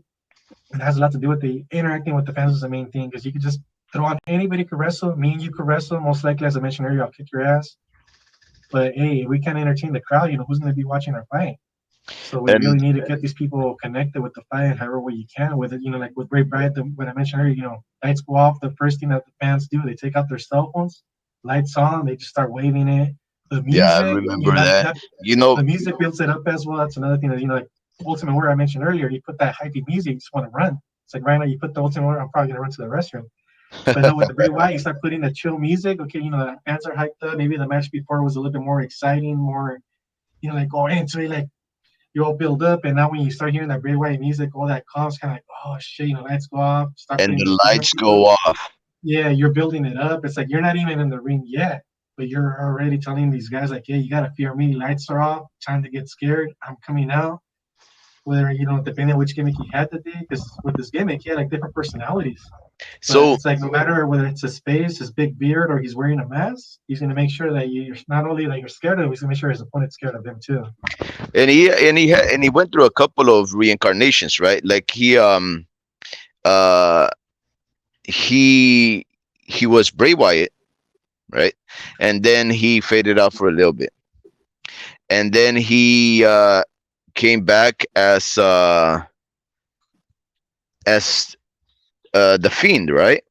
Yeah, the fiend. Yeah, And now we start what we see in Bray Wyatt, right? It's initially a Cajun. He's from Louisiana. He has a crew of like misfits. Uh, he's they're twisted. They're obviously involved in some dark arts. He's their leader. Some of them are very reticent and don't speak much, and they just take his command. From the beginning, he as that initial iteration of who he was obviously a very influential and dominating individual, especially one mentally. Because when you saw Bray Wyatt, although he was like 6 feet something, he pales in comparison in height to a lot of the other wrestlers, right? And he's not the bulkiest as far as muscle bound one. He was usually pretty would you say chubby? A little you can say chubby. Yeah, yeah, so a little out of shape. And So he needed to be a force to be reckoned with, not because he himself was physically forceful, but because he was more a tormentor of the mind. He was forceful in the way that he attacked you psychologically, right? So psychologically. Yeah, yeah, so um, and the reason why I mentioned that is because after it, I remember that although he would terrorize a lot of his opponents, he obviously was very violent. I believe in one of the matches that I seen, he broke somebody's leg. Um, Finn Balor, maybe. Which Finn Balor by himself eventually also became a type of demon, a yeah. mask wearer. Okay, uh, and that's almost like the Hulk Hogan kind, right? If Finn Balor is a human, he's a regular guy, but when you make him snap, he turns into some other worldly being, Demon, right? correct. Yeah, And that is what happened eventually with Bray Wyatt. He became the Fiend. He became uh, it was horrific. You remember what he looked like? yeah. It's like the fiend. It's one of those where next thing you know, it's like okay, so you're used to this evil character. Next thing you know, it's like okay, now we go to the fairy friend house. You see Bray Wyatt, and next thing you know, it's like he's a happy guy. He's like, wait, that's not the the Bray Wyatt that I remember seeing weeks before. You're like, what the hell's going on? So I remember when that promo first started coming out, you start seeing in the background like some blue wall. This one almost similar, but this is one where like sky blue. But Hmm. bottom line, next thing shows up, starts waving to the crowd. You're like, what the? You're not used to it. It's like, what's going on here? But no, if you actually started catching up as weeks started going on, it was a buildup of that new character. Basically, the Fiend was somebody who had like different faces of way bright. Next thing you know, he could be a good guy, he could be an evil guy, and you just never know which personality he's gonna bring up to that ring. It's kind of like almost like Finn Balor. Like, you mess with them, get him mad, the next thing it turns into a demon. Same thing with Bray Wyatt, but over here it's like I'm not exactly sure what word to use, but psychological. He would just try to mess with your head, so you didn't know exactly what type of opponent you're going to get. Were you going to get the good guy, or were you going to get the bad guy? You get the good guy, you'll probably be able to sleep the night. But you get the bad guy, you might have some nightmares going on for the for a couple of days. Wow, Yeah, but that's he just knew how to. perfectly. That's a perfect way to phrase that. Yeah, he knew how to act it. He, like you mentioned, if he was a good guy, next thing he had these different dolls with him. I forgot exactly what each doll was, but bottom line, it's kind of like, hey, this guy's crazy. Like, what is this guy? And this is something you just wanted to watch every week. Like, what's going on? What's he doing? And when he started changing faces, personality is kind of like, okay, every time he turned a personality, he made it work. He just created a story. It's just something that's like, wow, at first I thought it was going to be childish. At first I'm like, is this something I really want to watch? But he knew how to put on that character. That's something that like I mentioned earlier, you got to entertain those fans. So you just got to do something creativity that nobody else has done, something different that the audience will be like, hey, this guy has something on him, and I just want to watch more about it. And that's what kept you staring more at the screen just every week, seeing exactly what show he's putting on with the Fairy Funhouse. Next thing you know, what I You mentioned didn't know what earlier, was gonna happen. yeah, no idea. And earlier, And what I Jimmy, mentioned, yeah, Jimbo, the reason why, look, okay, for those that don't know, Bray Wyatt, he changed into, he would eventually uh came to be uh known as the Fiend. But what Jimbo the Traveler is describing is his normal, quote unquote, normal persona, which was, I guess to me, it was a lot like Pee Wee Herman, right? A man that played with toys, who was basically expressing some ideas of his mind, trying to talk normally, but he would talk to these toys, these puppets that would talk back to them. So he was trying to be normal, but everything around him didn't make sense. I mean, puppets don't speak to you. Puppets don't answer you. You don't torment puppets. Puppets don't torment you. But that's what we got to see when Bray Wyatt was, quote unquote, normal. Now, when you see something like Bray Wyatt acting, quote unquote, normal, and being someone like a Mr. Rogers character or a Pee Wee Herman character, and all these dark things are going on while he's being normal, it almost forces you to question whether or not what we grew up with, those TV shows of grown adults playing with toys and influencing children, whether or not we were being twisted in the mind. Because that's what he was doing. He was twisting his audience by talking to these uh, unliving puppets. puppets, yeah, And we grew up with things like that. We grew up with Pee Wee Herman, the Pee Wee Herman Playhouse, and shows very similar to that. And now I wonder if to tell you the truth, I remember Pee Wee Herman was a little scary because there was a sofa that you sat on and it talked. Like, like imagine sitting down on the sofa and the damn thing bites you, right? So he well, you're started sitting on to, the sofa, so be careful. yeah. So he started to bring us back into a, it's almost like he started to mess around with that nostalgia that some of us tend to pursue and seek, the nostalgia that makes us think that our childhood was better than our adulthood. And I don't know if it may have been, maybe our childhood was very scary, but we didn't see that because of our innocence. Now as adults, he's able to flash that ideal childhood fantastical world that was probably never there, and all of a sudden saying, this was your life, and I'm now bringing it to you as an adult, terrifying you once again as an adult when you should have been terrified as a young individual. And when I saw that, you knew that even though he tried to play the normal guy, he was building up to something quite terrific. And his character, he was trying to be normal, but he couldn't contain that sense of normalcy, and he would become the Fiend, a man that was enshrouded by one of the ugliest, scariest masks that I've seen. It almost looks real. It looks like Yeah, it's incredible, right? that's correct. That's one of the creativities. I mean, I remember the mask, but at first you see this friendly guy, friendly, the fun house. You think, hey, this guy's gonna be fun to talk to, something fun to watch. As you mentioned, talking to the puppets, you have these puppets talking back to you, but at the same time, those puppets, some of them were evil. Evil. And yeah, it's kind of like someone else like creating that little thing, like, okay, like, hey, what's going on? You're supposed to be nice. You see something blue in the background, you make it think, you see black. First thing you think of something like, okay, something evil. See something blue like the sky lit up, you think the opposite. So over here, like they're already messing with your head. But yeah, as you Yeah. mentioned, talking to the puppets, some of them were good, some of them were bad. and it's kind of like, hey, what's going on? But just it's like you mentioned, with the PB Herman and everything. Unfortunately, he's actually another one I think passed away also this year as well, if I'm not mistaken.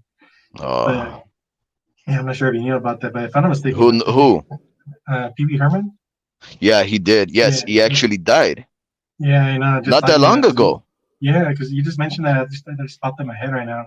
See how these But connections are made? They're actually very grand connections. They're almost coincidental. yeah, not to change subjects, but Bob Parker, or you're used to watching The Price is Right. Yes. TV host for many years, but he actually came on WWE as well. There was a little game show going on where he actually made fun of Bray Wyatt. I think IRS was there. IRS, the Iron What? Shyster, forgot his name. Yeah, I'm not sure if you watched that show Oh with my Bob Parker on God. it. But I don't know if you knew this with Bray Wyatt, his father. It was IRS. If you look him What? up, look it up. I have no idea. I just found that out when I was watching. They did, on SmackDown last week.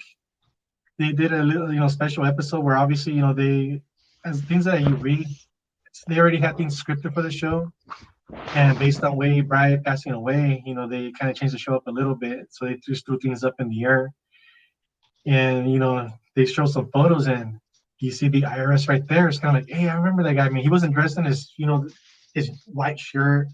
I'm not sure if he had like a little bow tie, or I think it was a bow tie, not a tie. And he was getting the briefcase, and his gimmick back in the days was the IRS, our shyster, so it was collecting taxes. So here you have team up with the $1 Million Man, who was this guy who was rich guy, has money, I basically. remember the $1 Million Man. Wow. Yeah, anything for money, you would do it. And then he would Yeah. have this evil laugh that obviously can't remember, but IRS used to come with us, kind of like, hey, you gotta pay your taxes in. And that was Bray Wyatt's father. I didn't even know that, but that was Bray Wyatt's father. And I was like, really? And so I looked it up, and yeah, Bray Wyatt's father is IRS, which that's what we know him at. Forgot what his real name is, but their last name Rotunda. With Hmm. Bray Wyatt, he's a third generation, which I had no Yeah, idea. third generation. He had a grandpa. I had no idea. So his grandpa was a Yes. wrestler. His father, which IRS, what we're just talking about right now, and his brother. He also has other brothers, but one of the main ones, Bo Dallas. I forgot his first name. I think second one, his middle name is Michael Rotunda, but I forgot his first name. Bo Dallas. So Yeah. I'm like, Does he look like Bray Wyatt?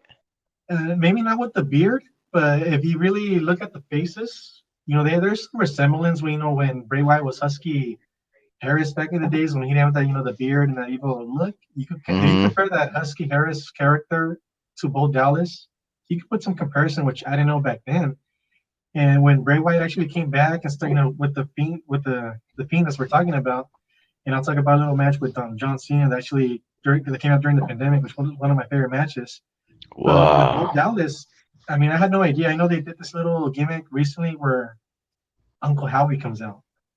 Uncle Howie's like, okay, when you look up who's Uncle Howie, Ray Wyatt actually had an uncle named Uncle Howie. I forgot what his first name was, but I mean, nowadays he's someone older, so it's like this character coming on TV as Uncle Howie is not old. And and obviously you start trying to do the research nowadays. Well, back then you had no idea what's going on. There's nothing on the internet. You're just watching the shows every week and just trying to figure out what's going on and what's going to happen. And you have no idea what's real, what's not. But nowadays social media exists. Everything's out there. There's rumors and people that follow wrestling that have connections in the background. They start giving you what's going on. Some okay, Uncle Howie, who is this guy? Can't be, that his uncle is, older than Bray Wyatt. It actually happened to be Bo Dallas, his brother. So if you were to look at Bo Dallas, another wrestler, I mean, he wasn't that well known in WWE, but one of the things that I like about Bo Dallas was entertainment, kind of like R-Truth. R-Truth, he didn't make a big name for himself, but if you look at entertainment, R-Truth was somebody who was like a comedian in wrestling, entertaining the fans with the microphone, gave him a microphone. This guy will make you laugh. If you really want to laugh, watch comedy, it's like, hey, R-Truth has the microphone, tune in. You missed out, record it, rewatch it, find it on YouTube, you're going to want to Laugh watch it. again. Our With Bo truth, huh? Dallas, he had a little something as well. It's kind of like, I remember he had one of my favorite things when I ran into him in Texas. It was during the WrestleMania weekend. What part of Texas? Man, I'm trying to remember what part of Texas. Oh man, here we go. Oh, Fort I mean, Worth, Dallas, It was Dallas. But Brownsville, I was trying to think of Houston. the convention center where they had the WrestleMania access. But I mean, I should have said Dallas, but you didn't click on me. It just took me a little bit longer to digest what you were trying to say. But anyhow, it's my little dementia trying to figure out what you were asking. But no, it was in Dallas. I remember I'm in both Dallas. Got a picture with them, and I remember there was a ring, and in the ring they had the every February they have a pay per view. It's like a cage match, but the cage it's Hell on a not Hell on a Cell. I'm trying to remember that one, the Elimination Chamber, if I'm not mistaken. It's the ring, steel cage, or not steel cage, but I forget exactly what it was. Steel. Also, the top is covered. There's Mm-hmm. 6 wrestlers to match, if I'm not mistaken. Each wrestler is in each corner, or not each corner, but from the cages. The way it's shaped, because the ring's a square. If I'm not Mm-hmm. mistaken, I think the cage was like a rectangle. I forgot what it was. So I think there were 6, if I'm mistaken. So 6 wrestlers, and it starts the match off with 2 wrestlers at a time. After a certain time, then the third wrestler get released. Another time elapses, and there's the fourth, the fifth, and the sixth. But bottom Mm-hmm. line, I remember where I took the picture with Bo Dallas. Before I took the picture with him, he was actually in that ring with that Oh. cage, the cage that I mentioned, the Elimination Chamber cage, which I forget what it's called. There's a special name for it, but I mentioned I forget things like dementia. I don't have dementia, but I just say I have dementia. You do have dementia. I mean, you start getting dementia like when you're 60, so you're a Yeah, few years into it already. we changed subjects, and we'll forget, going back and forth. And earlier, I was trying to say about that Bray Wyatt, the Undertaker passing the torch, which Oh, hopefully I'll we'll bring you get back back to to it in a Bray little White. bit. Yeah, hopefully we'll Don't get back. think I won't. We're still talking about it, but at least just trying to. What my point was with the Undertaker passing the torch and being the next Undertaker, which unfortunately passed away before that. But I remember both guys had this thing where next thing you know, he's outside the ring. He has this little compadres with him. He's, I forget exactly what he would say, but just basically something to give the other wrestlers, hey, we're gonna do the boat train because Bo Dallas, Bo Dallas. Bone. But yeah, the boat train. So next thing you see him running around the ring, kind of like a little train, people following him, and he's just kind of like pointing the thumbs at him, and people just following like if it's a little train. And I made it entertaining. I remember I told Bo Dallas like, hey, I wish you were back in that ring because if it would have been earlier, I was gonna tell you we could do that. He's like, yeah, man, we're there. He had like a one of those high pitched voices. He used to Bray Wyatt. He has like the little low bass pitch voice. His brother, the opposite, was more high pitch. I'm not sure that was his character on TV, but he had a high pitch. Yeah, man, yeah, I'll be down to do that, and you can do that next time. And I was like, man, that's awesome because over here watching wrestling is one thing, but interacting, and if that was one of his things that he was known for, it's like, man, I want to do that, but I had no idea that was Bray Wyatt's brother.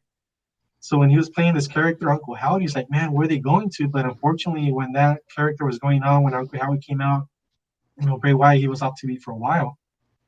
No idea what was going on. And, well, nowadays, his wife was the one that mentioned, he had contradicted COVID in February or March around that time. And that's what cut him off. He was making his way back in the ring, and now he's off the ring. So with Mm-hmm. all this going on, so now it's kind of like, okay, like, Uncle Howdy, he always, that's when I did all the research and happened to be Bo Dallas. So I have no idea where the storyline was going. They never finished it. And, unfortunately, Bray Wyatt passed away. And now it's like, okay, there's Bray, Bo Dallas and some of the things that other fans, just interacting with online. And not only that, reading other comments, because obviously, anybody could post something on the internet. There's big people that have big followers, and you just start reading the comments. It's kind of like, man, is Bo Dallas going to come out? Why was he not there on SmackDown when they did that tribute to not only Bray Wyatt, but Bray Wyatt, but also unfortunately, Terry Funk, he passed away too a few days before. I think Terry Funk, if Terry I'm not mistaken, Funk. Yeah, another that hardcore was wrestler. just the day before. Yeah, somewhere around there. I was like, man, that's another hardcore wrestler. Which back in the days, I had no idea what ECW was. When I started watching ECW, I remember watching Terry Funk, no idea who he was. It's kind of like, okay, what's this show about? What's this thing that everybody's talking about? They come into WWE. Here's Jerry Lawler doing commentary with Vince McMahon, and you have, change subjects again. Not that I'm changing subjects, but like I mentioned, my dementia thing going from one place to another. But I know, so Vince McMahon and Jerry Lawler doing commentary. Next thing you know, then there's, Paul E. Heyman, he used to own ECW, comes out trying to make a promo where ECW and Vince McMahon allowed it. Vince McMahon was trying to get their, some type of competition out there besides WCW, but trying to get something out there where they could, like, okay, let's get ECW. They're well known in the East Coast, in the Hmm. Philadelphia area where WrestleMania is going to be at. Yeah. One of the things with that Philadelphia, I remember I was trying to, okay, there's this thing called On Location Experience, exp.com. And that's how I got a lot of my little things with back in the States where, okay, next thing you know, you're having brunch with the wrestlers. You're doing other things with the wrestlers. I remember the one when the SummerSlam for this year was in Detroit. I did the brunch with the wrestlers and also did this participation, which you're with other wrestlers, basically doing something for charity. And it Hmm. was through that one side On Location Experience, but experience just EXP, not the whole thing spelled out, just exp.com. So Hmm. anybody else wants to get some of these wrestling interaction with other wrestlers, kind of like, hey, they do things behind. It's kind of like VIP, but the way that I think of it, even if it's, for example, and I'll throw it out there, I'm not gonna be embarrassed, but say, for example, the brunch, it's like $300. But put it this way: when you go and you try to say get a photo with the wrestler, depending whether it's a professional photo or not a professional. If it's not professional, maybe okay, WrestleMania Access when they did have it back in the days, $55. You know, you have to choose your session: morning session, afternoon, evening session. You have no idea what you're gonna get. That's like I got one of the Bogalas, which I'm not saying that it was bad because I'm glad I got Bogalas. And that little COVID thing's kind of trying to get to my COVID, point. huh? Yeah, after I talk too much and I kind of start losing my voice, so hopefully I'll be able to keep up. And then the cough would come. But anyhow, forget COVID. We're talking about wrestling. So you never know. You never know who you're gonna get through WrestleMania Access. Security guards can't say. I remember one time a security guard, hey, Edge is gonna be here. And I'm like, what? And I remember before there was Alonzo Blaze. So when that security guard, hopefully they're not watching because back they're not supposed to say anything. But if his boss man, it was years ago, probably that doesn't really matter. But when he said Edge and it started going around with the fans, so there's a huge line. It's a Oh 4 hour my session, God. whether you get the morning, the afternoon, or the evening. It's a 4 hour, but every 2 hours they switch wrestlers. So that first 2 hours was Alonda Blaze. She didn't wrestle then; she was already retired, but she was a Hall of Famer, so they had her as the first one. But when people found out Edge was going to be the second one, because there's different tables. It depends where you go, who's the promotion. Whether it was, I think it was like Entertainment Access. I forgot what the other shows were. Maybe you got something like I think it was Gator, maybe not, but just like little examples, like they promote something, then they had a table, and the table beside Entertainment Access, and you obviously knew it was going to be maybe some of the wrestlers or divas back then.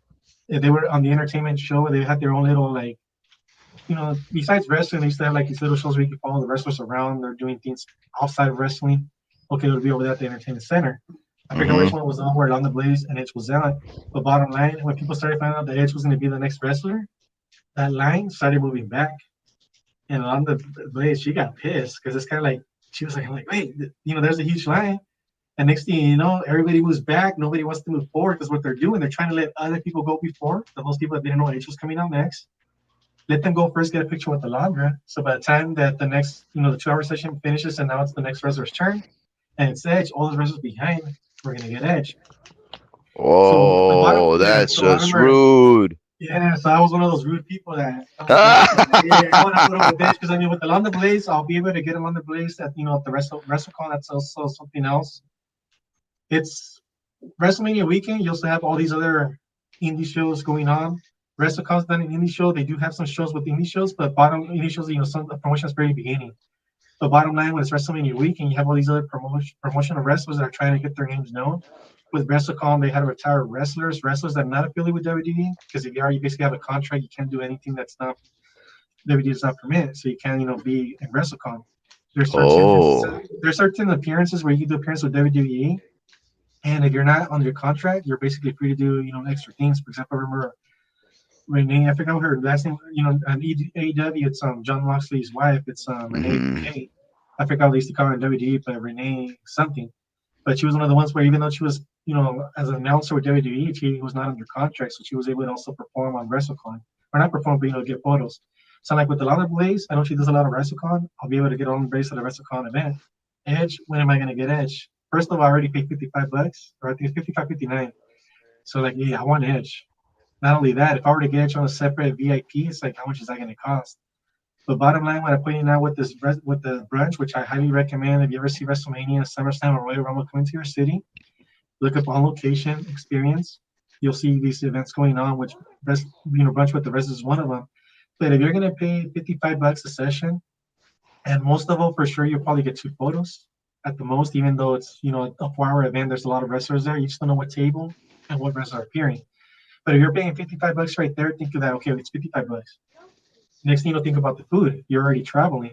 Yep. So if you at the cost of the WrestleMania access, or say you want to do a VIP, it was a regular VIP. I think it was like $100. If it was a VIP, which is a more popular restaurant, I think it was 150. So let's put it this way. So say pay for a VIP 150, WrestleCon 50. You still have to pay for the entrance for the WrestleCon. If I'm not mistaken. And the next thing the food. So if you put all that together, it's like, okay, the brunch is $300. But if you break it down, it's like, okay, let me allocate $50 for the food. I'll eat before, I'll eat after. It's kind of like, okay, I'm saving some money right there because for the food, you're going to spend food no matter what. You're going to get hungry, whether you eat pizza or something else. You're So smart. yeah, so then there's the food, then okay, at the cost, because it's also unlimited drinking. I don't drink, but when you're there, it's kind of like, okay, you know what? If I want to interact with the wrestlers and I'm kind of, I'm a quiet person, I don't talk. I know I'm talking now, no idea how, but give me some alcohol and man, I'll talk. I'll talk. So You I'm know, like, put another $50. There's $100, and at the restaurant's kind of okay. So that's if that's $50 or 150 for one wrestler or $50 for two wrestlers. If you're doing the bunch for 300 and you're getting maybe somewhere between 5 to 10 wrestlers, wow, you you have are a private so event. smart. Everybody, So just listen to what he's telling you. He's imparting some insider knowledge here. What he's saying is, you can spend way more money if you try and get these guys one individual on one. photos, But yeah, one-on-one. if you just go $300, you get fed, you get some nice hash browns with some holiday sauce over some eggs over easy, and then you get to hang out with Edge, Rita. You Yeah, might get choked by Sergeant Slaughter, like the thumbnail says. Uh, That's I'll take you. I'll take you on that next time. Now you I know we were supposed to be discussing Bray Wyatt, and we'll bring yeah, it back. But let me just ask you real quick one question: how many signatures do you have? Because you took me once to an event in the city of Hayward. We had a yeah. good time right there Actually, wrestling. it You was bought Jimbo. me, That's what. I'm yeah, sorry, you go for bought it. me this incredible red and gold championship belt, heavy as a Yeah, heavy mother, and you gotta the work out. whole That's thing why. is we were gonna go get signatures, and you Yeah, got yours. How many signatures? Right off the top of your head, before I bring you back into Bray Wyatt, because there's something I wanted to talk to you about. But how many signatures do you have so far to date? I lost count. I have so many wrestling Wow. belts. I usually get them on Black Friday. Black Friday, that's when you will get belts, at a reasonable price. So even though you might see a price this week, a 25% off, this, free shipping, but regular price, wait till Black Friday. Black Friday is a good time to get, the wrestling championship belts. You get the replicas, you can convert to title belts, you get the little toy belts, whatever it is. But to answer your question, I have no idea how many autographs and photos I have.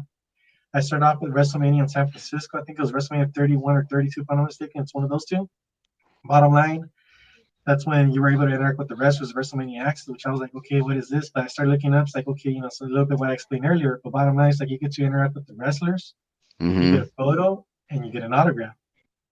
And it's like, okay, so that's how it all started. But when it's like, hey, so you're watching the people behind the screen, but if you get a little photo with this, kind of like, hey, these are the people that I see on TV. Now I have a photo and I have an autograph. So I just got it. It just became an addiction. So I started doing almost all the WrestleManias until they went to New Orleans because I know how to. I mean, not that I know how, but I remember I did my research how to find cheap flights, cheap hotels, cheap rentals. Whereas if you're in a city that you're trying to go to, but if there's a nearby city that has a cheaper price to fly into, or maybe it's the opposite way around, maybe it's a little bit more in flights, but the rental's cheaper, then it's kind of like, okay, kind of balance it out. And bottom line with New Orleans, it was one of those where I couldn't get a flight underneath 500. It was over 500. It's like I was used to paying flights like 150 to 200 at the most at the time. And so New Orleans I skipped. And after New Orleans, and there was WrestleMania in Tampa, but that's when the pandemic happened. And I remember I got the VIP for Hulk Hogan. I also got the NWO, which I already have a bunch of pictures with NWO, Shawn Michaels. I think you were with me. I think it was Shawn Michaels for sure, but I think it was Bret Hart. And talking about Bret Hart, I'll show you something about Bret Hart. Moving off topic. But I collect all the things besides the wrestling. I was trying to actually look for my mask, but I forgot I took it home. I remember one time I tricked my coworkers.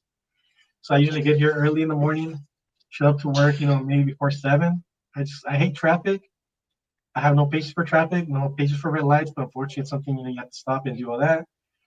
But no, it's one of those where okay, I would get to work early, and next thing I'll be just try to get ahead of time. Do a little bit of work, do a little bit of research, watch wrestling. And whenever I had the wrestling mask, and I just put it on, coworkers start showing up one by one. Hey, Jaime, good morning. And they start tripping out like, hey, this guy with the mask got him off guard. But no, I actually found this. Check it out. I remember me and you, we met Bret Hart. You didn't want to take a picture, but I forced you to take a picture. I'm like, instant Well, memory. it's It because was some, so look, it's not that I didn't want to take a picture. It's just that you know so much about these guys that you can actually have a conversation with them, and I don't know who they are. you had a good conversation with Santino Morella. I'm not sure you remember that, but Santino Morella is Italian, Italian wrestler. and he was. I think it was three wrestlers. I'm trying to remember who that third wrestler was. I'll try to see if I can remember. But you were having a good conversation right there with Santino Morello.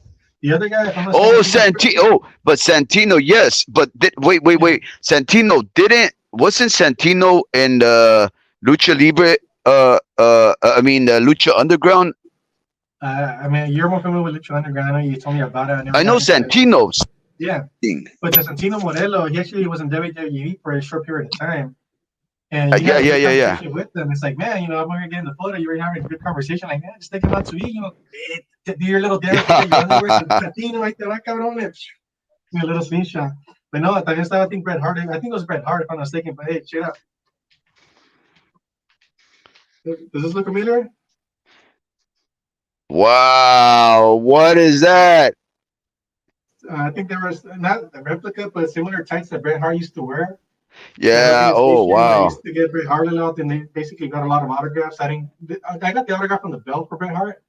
For this one specifically, that organization that had it, they basically got a bunch of, you know, the tights Bret Hart we used to wear in the ring. There was some that the bottoms were pink, the top was black. This is the That's one that I so got. cool. They got a autograph and they sold them online, so I got that. So luckily I had this. I mean, I knew I had it, but Yeah. So I was looking for the mask. I was trying to replicate you and trying to put on the mask for you. this guy, uh, Look much the Jimbo the autograph size. Traveler, he has so many mementos, curios, uh, collectibles, signatures, a lot of things having to do with WWE. Um, so that doesn't surprise me that you're wearing another man's tights. Hey, Hey, Jimbo. hey, Um, when I forget my clothes here at work, I'll just put those on. Jimbo. So, um, going back to Bray Wyatt, right? So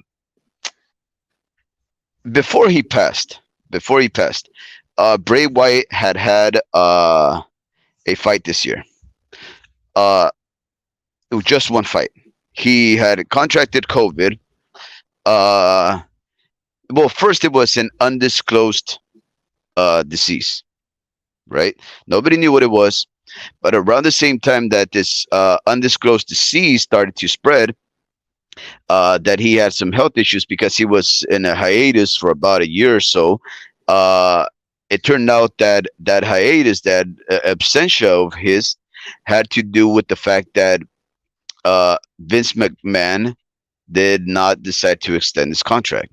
So uh, we already discussed about how Bray Wyatt was this incredible force in the world of WWE, and it turned out that he was, in my opinion, especially, and in many others' opinions, he was one of the greatest creative forces in WWE during his tenure of like 8 years, especially in the characters of Bray Wyatt and the Fiend and this. Uh, Pee Wee Herman type character. So he I listened to this interview. I can't remember who it was, but they were interviewing, or maybe it was a report that I read. I forget. But uh, I was trying to do some research on why it is that Vince McMahon chose not to renew uh, Bray Wyatt's Mr. Rotunda's contract. Uh, Especially knowing that he was developing this whole milieu, this whole ambiance, where he was building up this character that was about to, in my opinion, become the next Undertaker, Yeah, the big correct. boss enemy, right? And it didn't make sense why they didn't want to renew his contract. But this wrestler was talking about how Vince McMahon, especially towards Bray Wyatt, he had this love hate relationship with him. And he- what would happen is that he would say, Vince McMahon would say, "What do you got for me?" And Bray Wyatt would say, "I got this and this and this and this." And whenever it felt like it, I guess almost off of whimsy, Vince McMahon would be like, "I love it. Go, do whatever you need to." And that's why we would see Bray Wyatt uh, do make these long promos that were very well produced, because they were very well produced. They were not like anybody's other promos. These were small little vignettes or videos, almost small like cinematic scenes that must have costed a lot of money. But Vince McMahon trusted his opinion enough to invest that kind of money and time into them.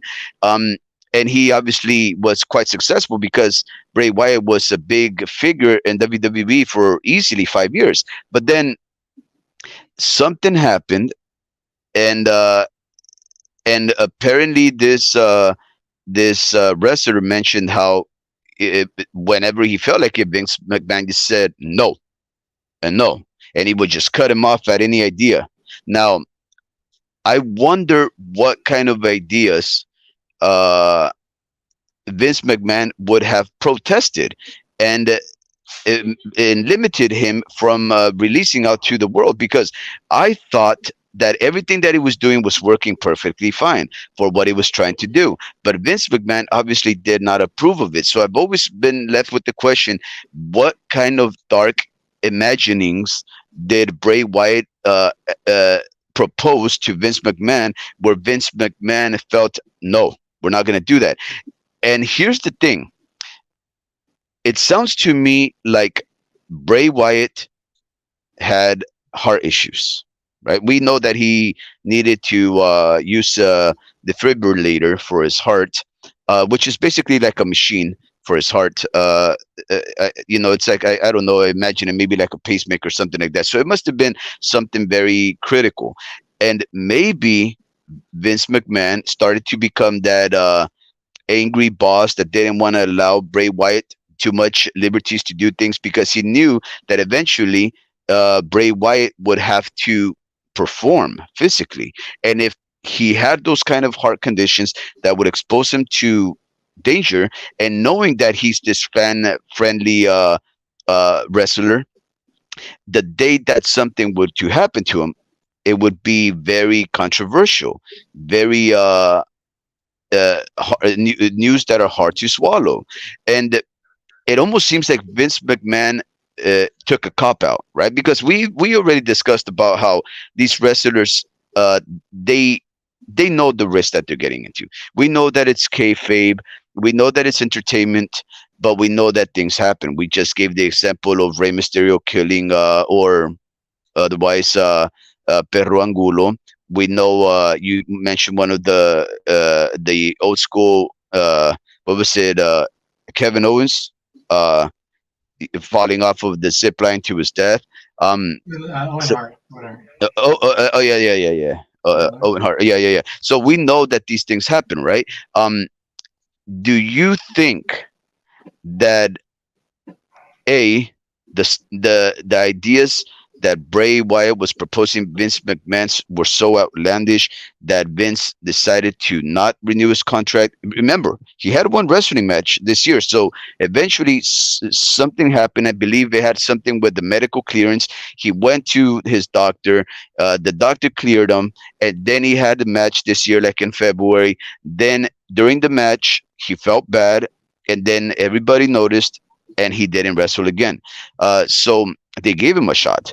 But do you believe that it had to do with, let's say, Vince McMahon not trying to expose him to something dangerous while on the job? Or do you think that maybe uh, Bray Wyatt was becoming so creative and in a very sinister, dark fashion that WWE decided to not renew his contract? Because remember, now we're talking a multi-billion-dollar enterprise, and once companies become that big, a lot of the time they become family friendly, and I don't think Bray Wyatt was family friendly.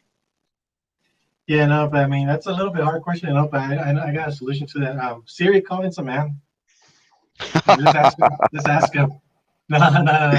Okay, but Hey, imagine if Siri does that. Call Vince. yeah, I mean, that would be nice, but no, I don't got any missed calls. Vince man, if you're out there, give me a call when you got a question for you. Audience is listening.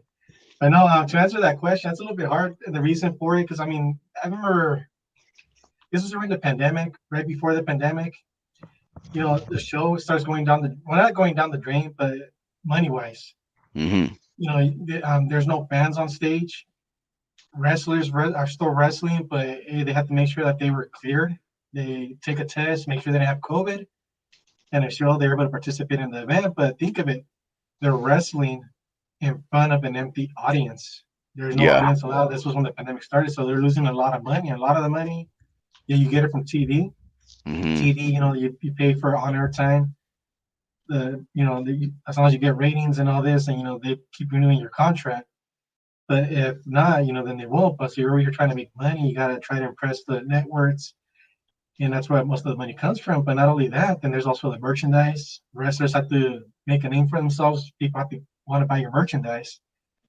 But then at the same time, then you also have not only those live events, you have the pay-per-views. So imagine during the pandemic how long it took to get a person back in the audience. So there was a lot of money being lost Yeah. because you're over here not just investing, but there's some high-paid wrestlers. I mean, I don't want to mention any names because there's a lot of good wrestlers out there. There's some that I was like, man, it's a waste of money. And then as the years pass by, it's like, man, now it's like, I like this guy now. I'm glad he's actually there or was there.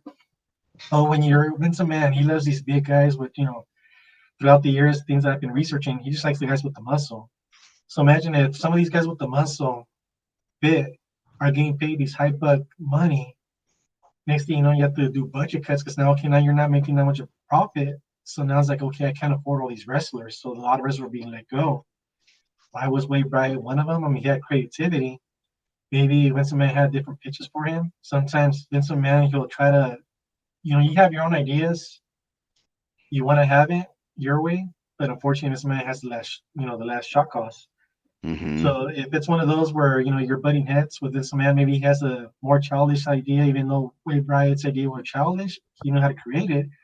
Maybe there was just somewhere you just knocked heads out, and there's something didn't work out. This man didn't like it. At the same Hmm. time, you also have to give Vince McMahon's, not just approval for things, but at the same time, he had to like you. So Yes. if he's investing money in you, many times kind of like you have to have favoritism. So if you have a budget cuts, who do you keep? It's one of the things that size. Oh. So that's why I don't know. That's one of the things that cost Wade Brad because he was doing good, but maybe not good enough to the point where it's kind of okay. Can I pay all these wrestlers? I would prefer to keep these muscle guy wrestlers. I'm not saying that had something to do with his physical, but just it could possibly be that he just didn't like his storyline. He wanted something different, and when you're trying to get Vince McMahon to, okay, this is your idea. I'm trying to do this. Let's do this. Maybe they butted heads, and maybe there's just something that happened there that he just didn't like. Not Do sure you it had to know? do with it. Go ahead. Do you think? Well, hmm. Bray Wyatt as a wrestler. How do you grade him as a wrestler? As just a purebred wrestler, flying off the ropes, body slamming, fighting in general. How do you rate him? I'll probably say between a 7 and an 8. He doesn't have those high flying maneuvers. He has Hmm. done a few, but it's rare. So I'm like, okay, even for example, the Undertaker, not just throw him in there. Big guy, I forgot, just say he's 7 foot, I forgot what his height is. Even though he maybe didn't do a lot of high maneuvers on top of the rope, but yeah, next thing you know, he'll grab his opponent's hand, go to the corner of the ring, get on top of the ring, and start walking his way across the ropes while still holding on to his opponent, and then jumping up and hitting him with his other arm. But Bray Wow. Wyatt, he didn't do that much. So when you look at the rest, you have some like Rey Mysterio, he's small, but regardless, look at his speed, look at his top moves from the not just on the top rope, but also on the floor. You can have all these other wrestlers, for example, Brock Lesnar, big Hmm. athletic guy. Who would ever imagine Brock Lesnar doing like this back flip, a 360 but backwards flip? This big guy who almost broke his neck doing it once, I think, during a match with Kurt Angle, if I'm not mistaken. But Hmm. bottom line, Bray Wyatt didn't have a lot of those high flying moves, but even though his character is mostly not about speed, he knew how to basically physically what he could do to make it entertainment. So it's not one of those where he's out of breath. It's like, oh man, this guy's out of breath, out of shape. No, no. He wasn't the fastest wrestler. He didn't do the high speed moves, but yeah, he has his own way of wrestling and just knew how to get those matches across. Because look at him. You could start off as somebody not known. You might not get that much TV airtime, but eventually it wasn't just because of his promos. Look at how he Yeah. dealt with his matches. He was creative. And he could do certain things that maybe other wrestlers didn't do. And earlier we were talking about The Undertaker, passing on the torch. And I was at this WrestleMania. That's actually the first WrestleMania that I attended in San Francisco. Check out what they called that WrestleMania. Yeah, I wish I could Mhm. remember. But WrestleMania, so yeah. Anyhow, bottom line, Undertaker, Bray Wyatt. There's the match, and even though it's like okay, you have these two wrestlers, they're not really fast at wrestling, but even though they're slow, they know how to interact, they know how to entertain. It's just like you're just waiting for it, but in a way, you're waiting for it now that you're falling asleep. You're waiting for it, like okay, come on, bring it on. Show me what you're gonna do, something unexpected. So you can have Bray Wyatt It's doing these different things, not just messing with the other opponent's head. But when it yeah. is, for example, remember that even though he didn't do that much off the top of the rope, but for example, there's this part on the match with the Undertaker where, if I'm not mistaken, I think they're both on the mat, laying down on the mat. Undertaker, if I'm not mistaken, he's laying down and he does this stand up where he's just like Yeah, laying that's down, sitting amazing. down. I think it was that, but then Bray Wyatt, if I'm not mistaken, I think he turned. Well, I mean, I know he turned around backwards, but I just not sure if it was during that time that I'm trying to explain it. Turns around upside down, think of it like a spider. He's crawling Yes, upside down. yes, yes. I was gonna That mention is, that. yeah. So Scary. you see something like that. So maybe you're not seeing these high, top moves from the top of the ring, top of the rope, moving around fast, running around the ring. But there's just something creative. So I mean, I'm not saying for Yes. 7 and 8 that he was bouncing 7 and 8 because obviously, like wrestling, there's so much physical. He didn't maybe do much as other wrestlers, but he just has his own unique way of wrestling and how to entertain us, whether it's watching from home or watching at a live event. And man, Yeah, that no, moment that I was I trying to, agree with you. That move, that maneuver where he flips backwards and starts, and his head is upside down, and he's walking like a snake. I mean, yeah, like a spider. Incredible. He like the reason I asked you if you thought he was a good wrestler is because I really didn't think he was. Um, that's why I figured his strength was in his writing. Now, I'm very divided on that matter, right? Because you brought up a very good point, which is during the pandemic, there really was so much of a financial loss to WWE because they could not fill the arenas, right? So one of the most memorable things of the pandemic, besides the fact that one of my aunties passed away, uh, uh, what was that we got to watch a big major wrestling event uh, on the TV, right? And the whole place was empty. The only people that would come out were the wrestlers themselves, and of course the third man. And there was like two camera guys. I think there was a total of 9 or 10 people in that whole little arena, and it was a very small arena. The walls were covered by television monitors, and the only way that these wrestling fans could interact or feel any semblance of being directly involved in this match was that they would have to pay a premium so that they could take up a small tile of TV space that was held against the wall, and then you could see those fans in the background. It was almost like they were virtual fans. yeah, The virtual walls were fans. covered in yes, there were hundreds of TV monitors all around this little studio, and each little TV monitor had a face. Now, and sometimes you would be out of curiosity trying to see who you saw there. I tried to look for you, see if you were there.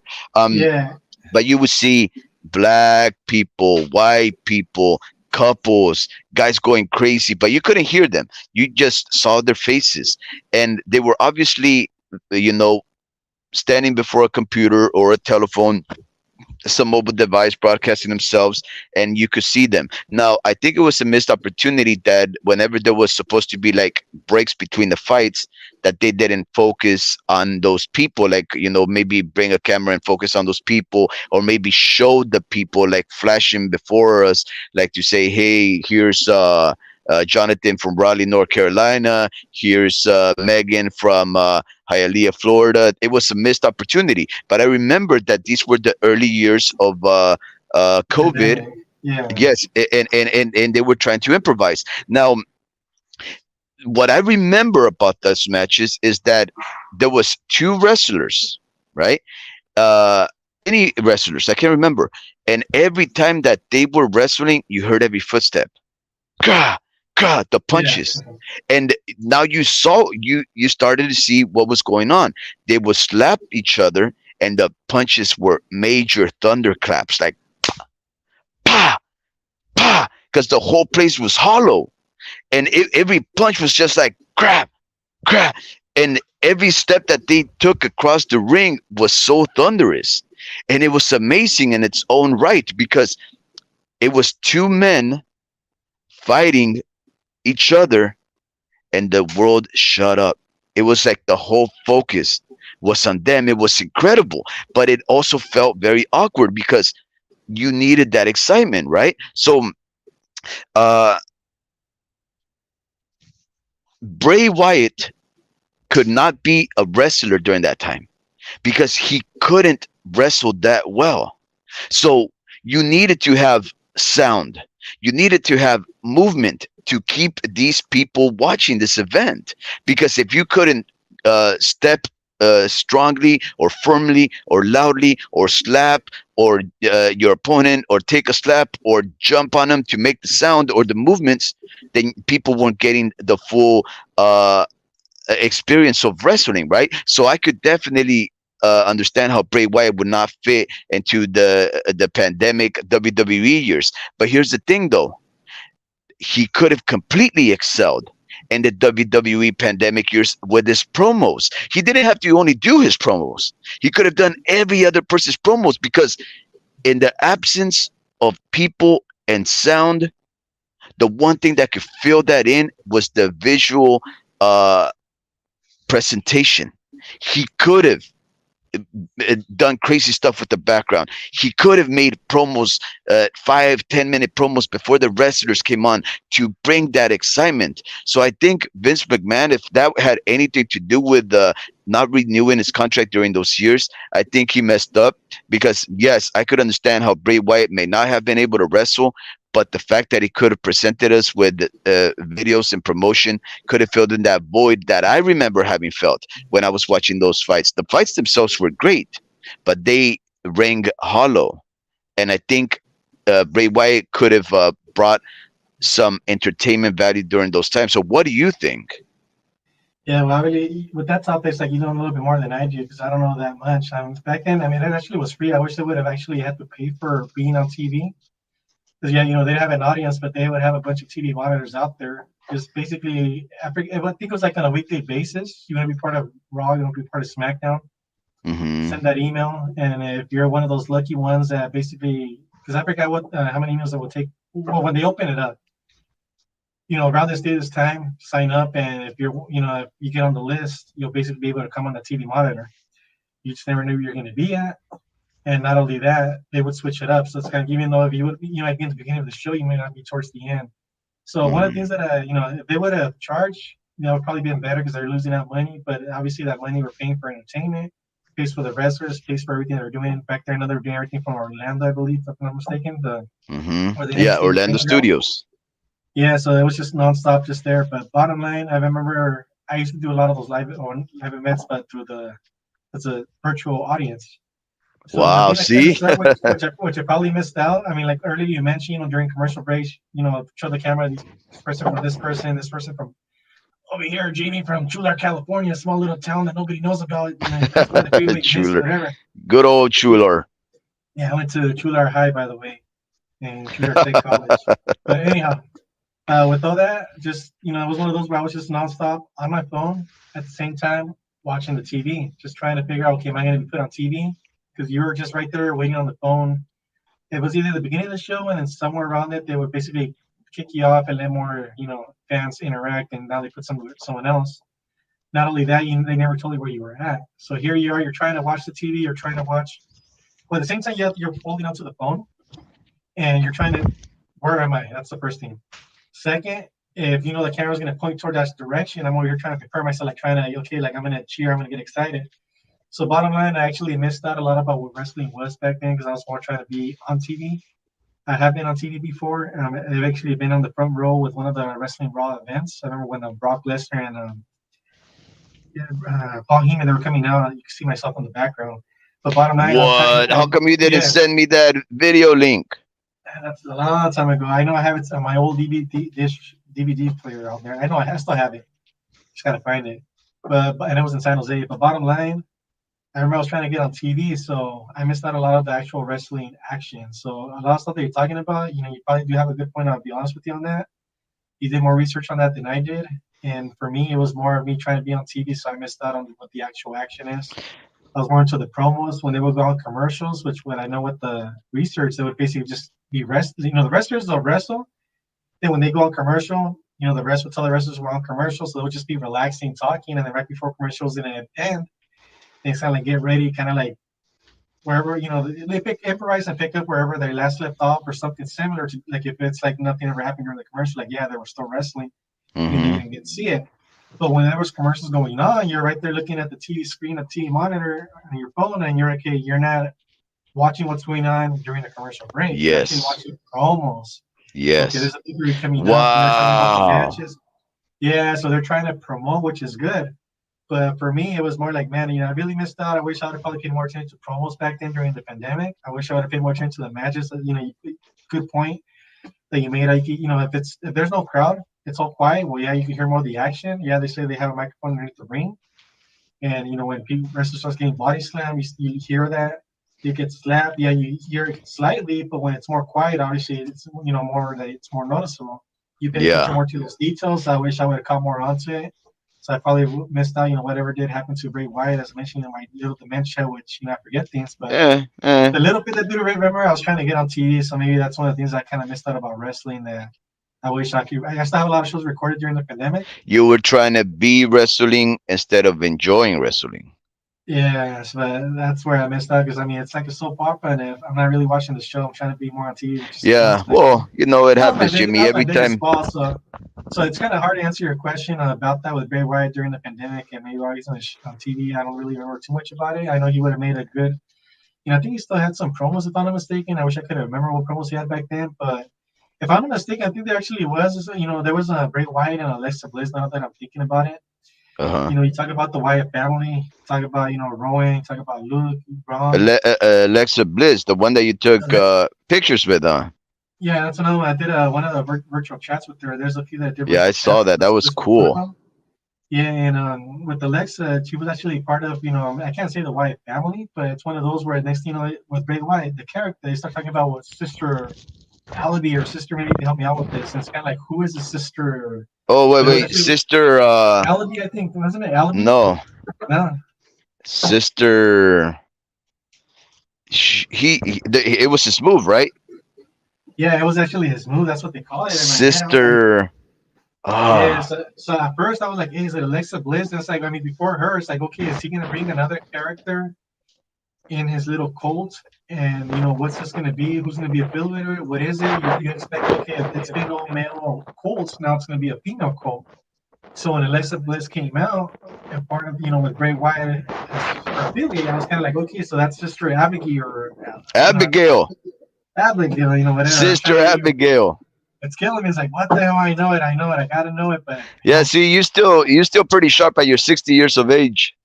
yeah, I'm still shocked. I can tell that little piece of white hair that I still have, and as you can see, I took them chair shots. I still have the marks from there, the barbed wire.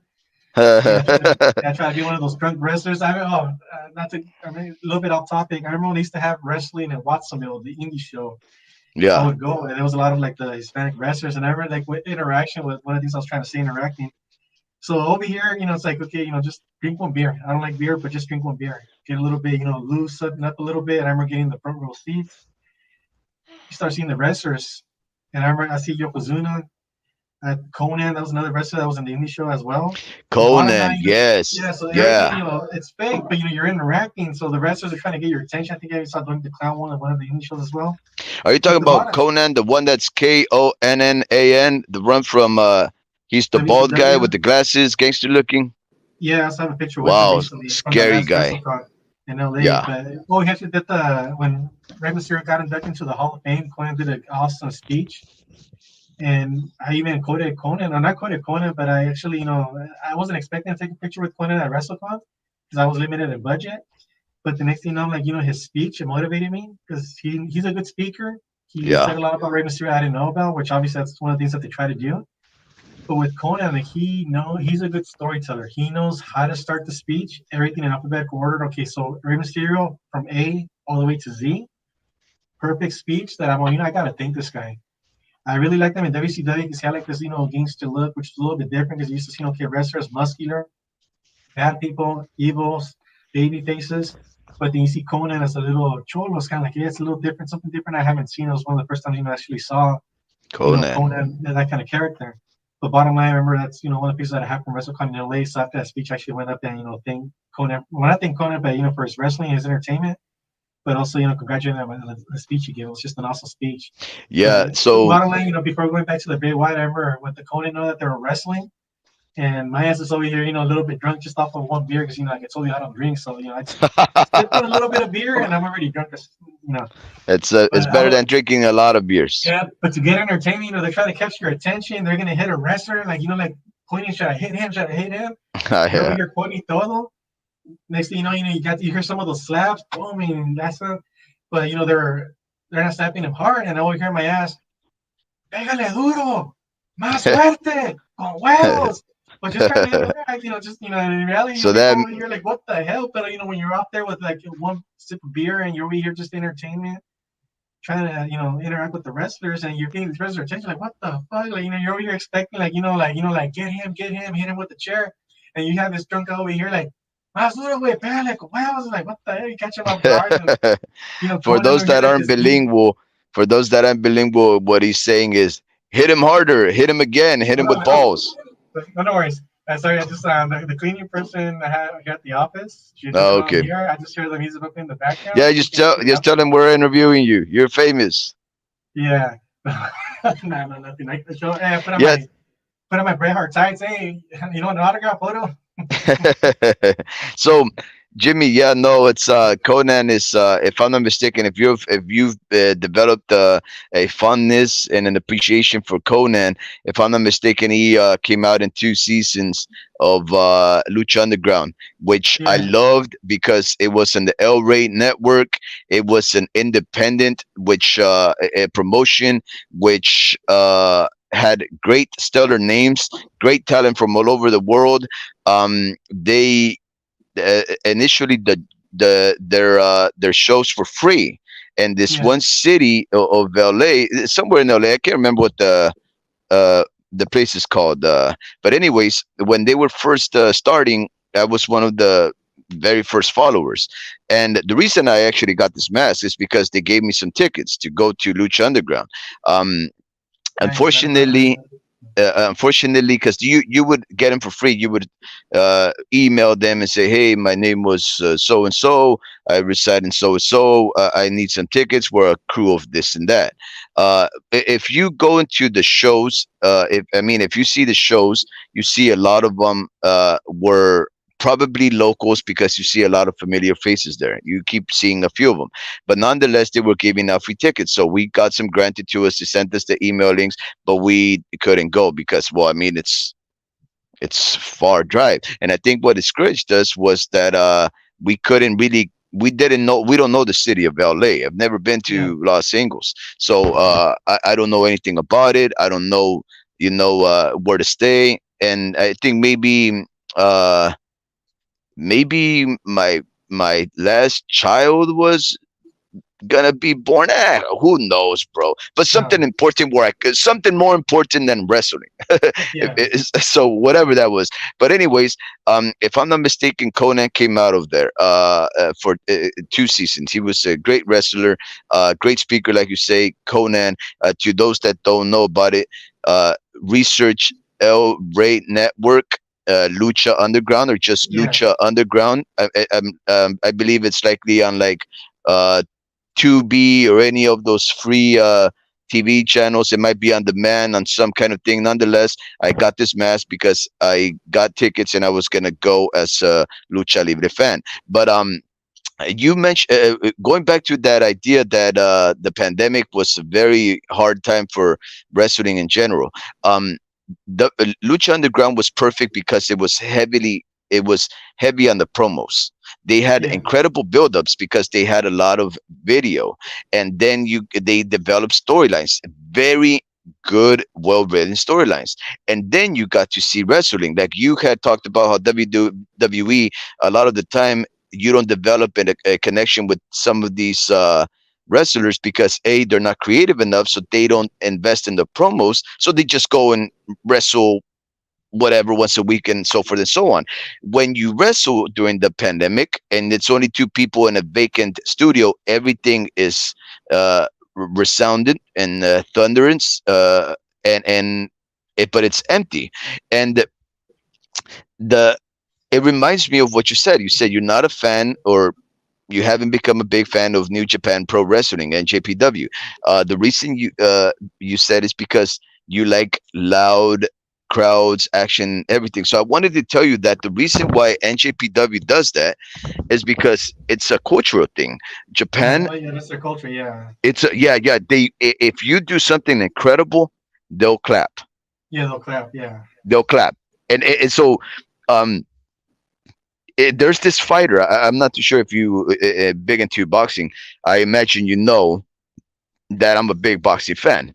But yes, when you fight in Japan, especially with their champions, there's one of them right now that's incredible. One of the pound for pound the best right now, undisputed champion, going for undisputed twice, like one of our most recent American fighters, Terrence Bud Crawford. Nonetheless, his name is Naoya Inoue.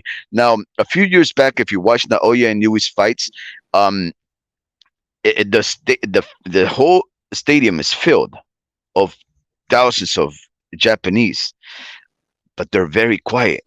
And yeah, everybody talks about how you can drop a pin and you can hear it.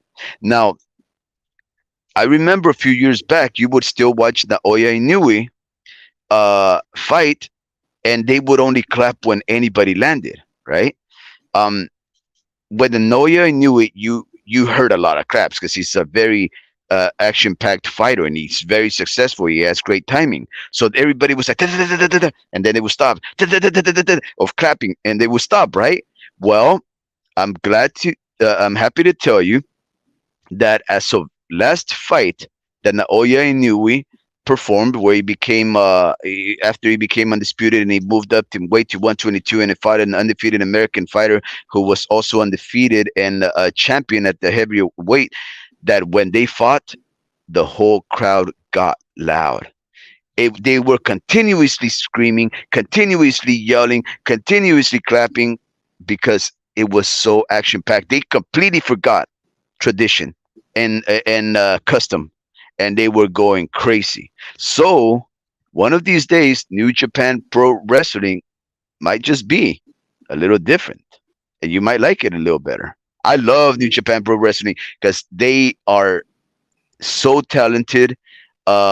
They they are are high talented. Yeah, flyers. They got what's that style called?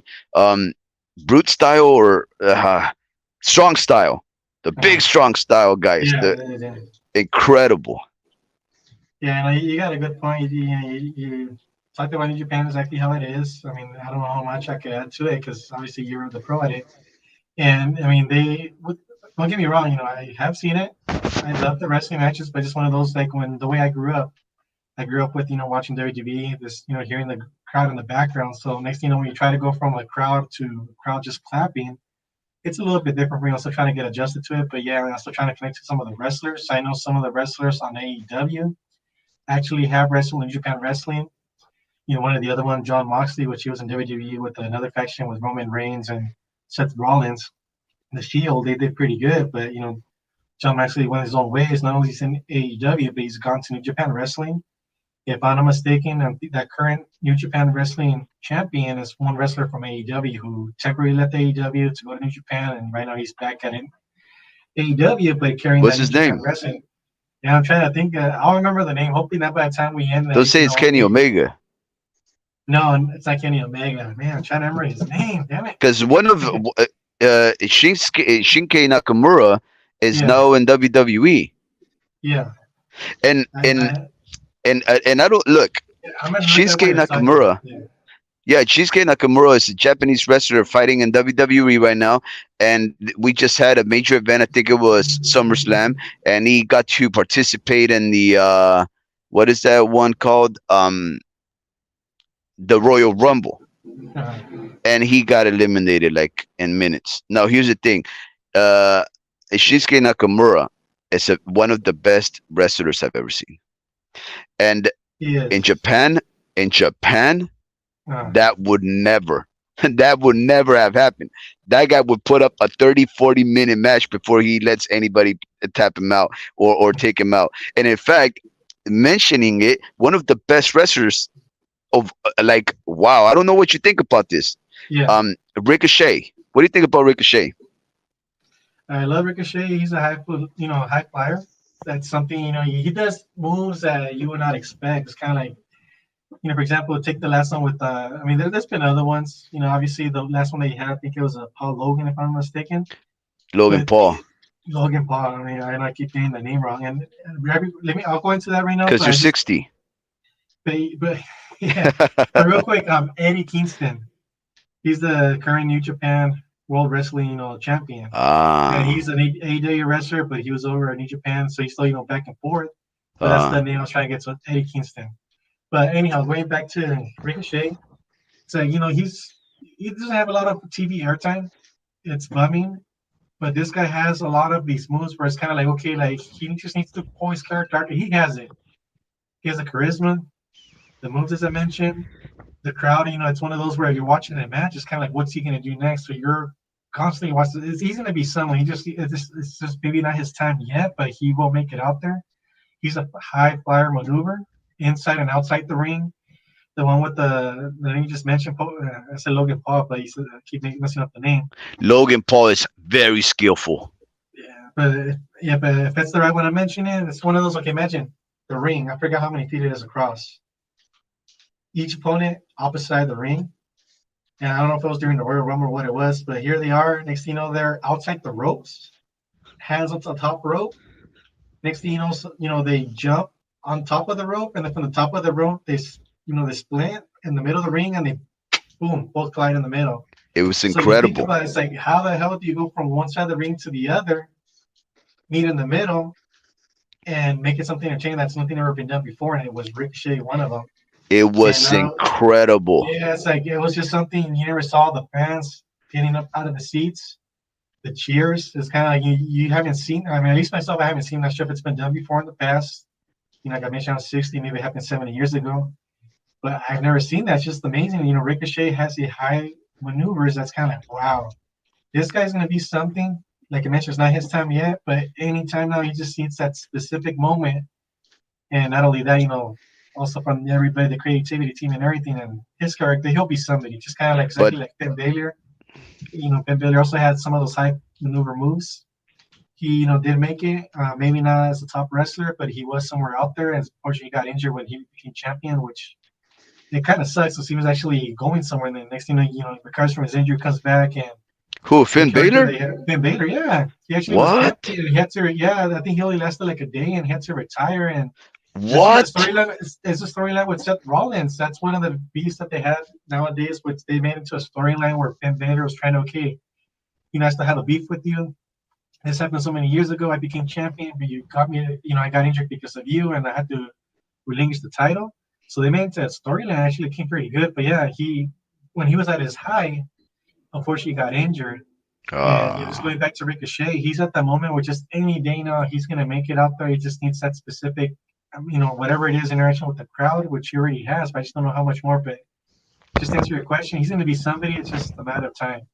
you know, that picture which became viral, where Ricochet hops from one top of the rope, and Logan Paul hops from the opposite top of the rope, and they both cover probably about 15 feet each in the air, probably 15, 20 feet up in the air. They both run into each other. They open up the arms like this. They tangle and they fall to the ground.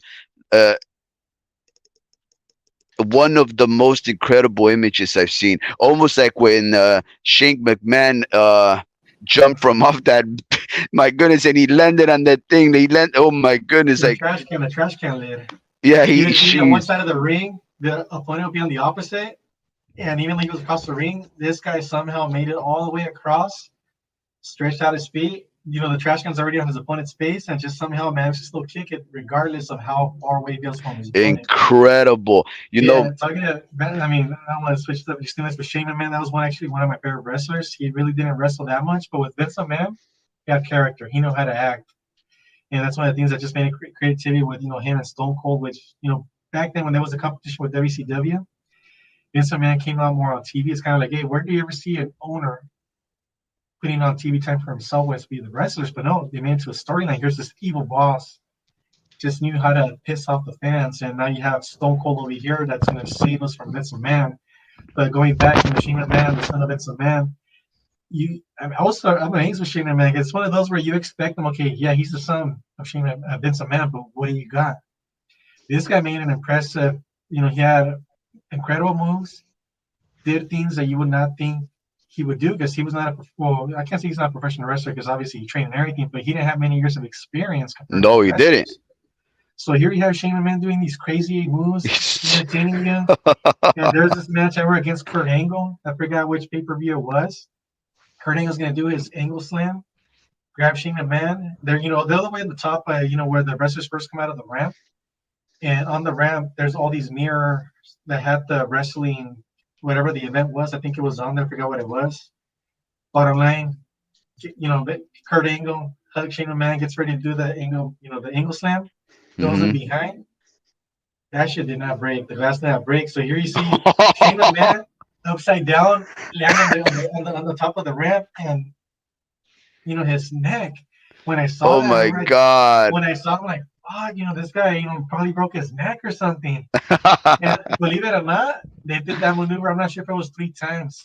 I think they did it twice and it failed again. Like, Until he got it right. yeah, I'm over here in my head. I'm like, like Shane, like, just stop it. You're not. Are you okay, buddy? You're gonna get injured. I kind of wanted to go in there and save him, but I couldn't because I was watching. Because he was your favorite. He did a lot of pretty good stuff with the top maneuvers, getting on top of the on the ramp. Well, before finishing that off, I think it took the third angle slam where finally changes told him. I mean, there was like 8 weeks after. Kind of like, hey, just throw me harder, and eventually, I think if I'm mistaken, after the third time, eventually you'll get it right, you dummy. Yeah, and they still finished the match, but in my head, I'm like, dude, this guy has like a broken neck or something. Like, if that was me, it's like, oh, I gotta be crying like a little bitch right now.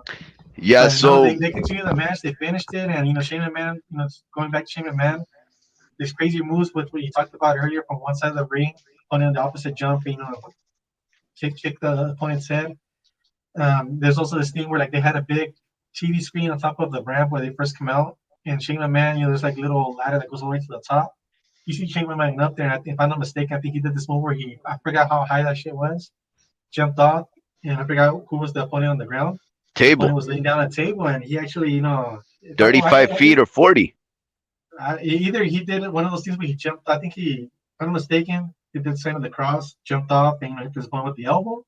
Or he was thrown off. I don't remember which one of the two, but I think it was the first one where he actually jumped off himself. Yeah, I remember that. Jimmy, the craziest move. Hey, put this in just real quick. Sorry, with the Shane McMahon, I remember because he came out this last WrestleMania, the one in LA. He did? Yeah, he came out, and here's the thing: it was on The Miz and Snoop Dogg hosting WrestleMania, and which they did this thing where it was a 2-day event.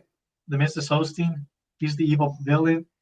They're trying to piss off the crowd. So on the first night, I'm not sure if it was the first or the second night, they have somebody go out there and basically Snoop Dogg creates a match, and the Miz is over here embarrassed.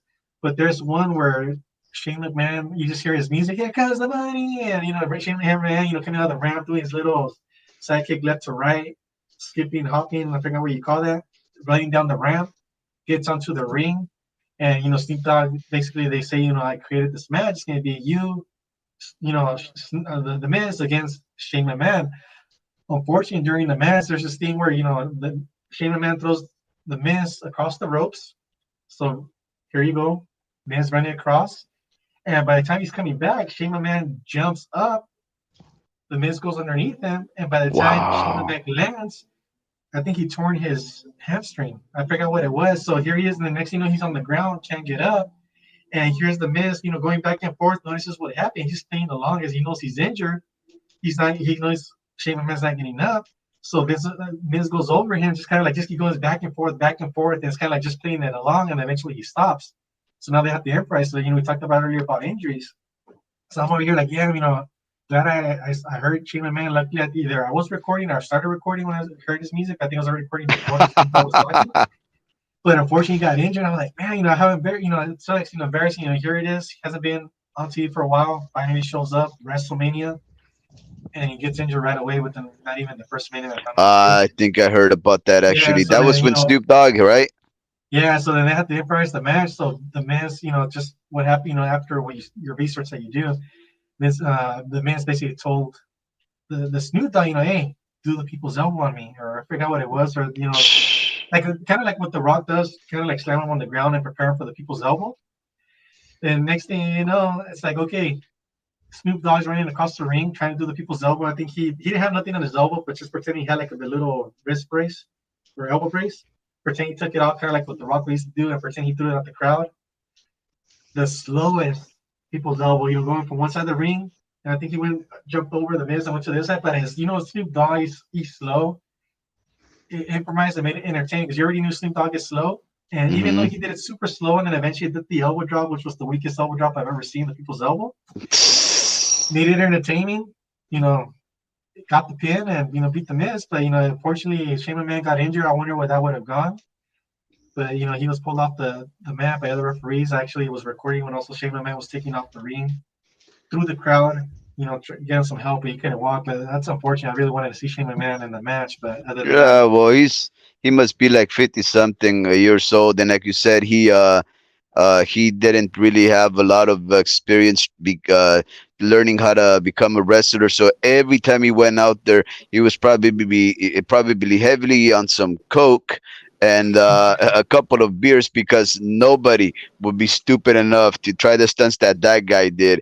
Jimmy, you mentioned something. You mentioned that there was an era when Vince McMahon was supposed to be a very bad boss.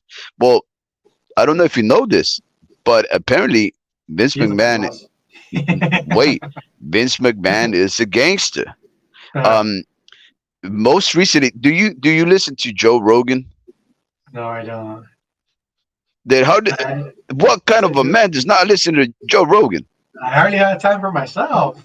I already Okay, had time well, to just sleep. kidding. I don't know. Hey, just kidding, man. Listen, um, I don't have time for anything like that, right? But I did. I was listening to some music on Spotify, and sometimes I get little like notifications like, "Oh, here, this and that." Something came up about Joe Rogan. I think I was like, I think maybe a few years ago they interviewed a fighter. Maybe it was Deontay Wilder. Who knows what it was? But anyways, ever since then, sometimes I get these notifications that Joe Rogan released the show. And one of the most recent shows was they interviewed dun, dun, dun, dun, Remember, H H Triple H or H HBK? no H, one of the greatest wrestlers of all time, Hulk Hogan. Right? Órale. It was a great interview, by the way, and it's something that Joe Rogan is the kind of stuff that you don't sit. His shows are like long, like mine, 2-3 hours, right?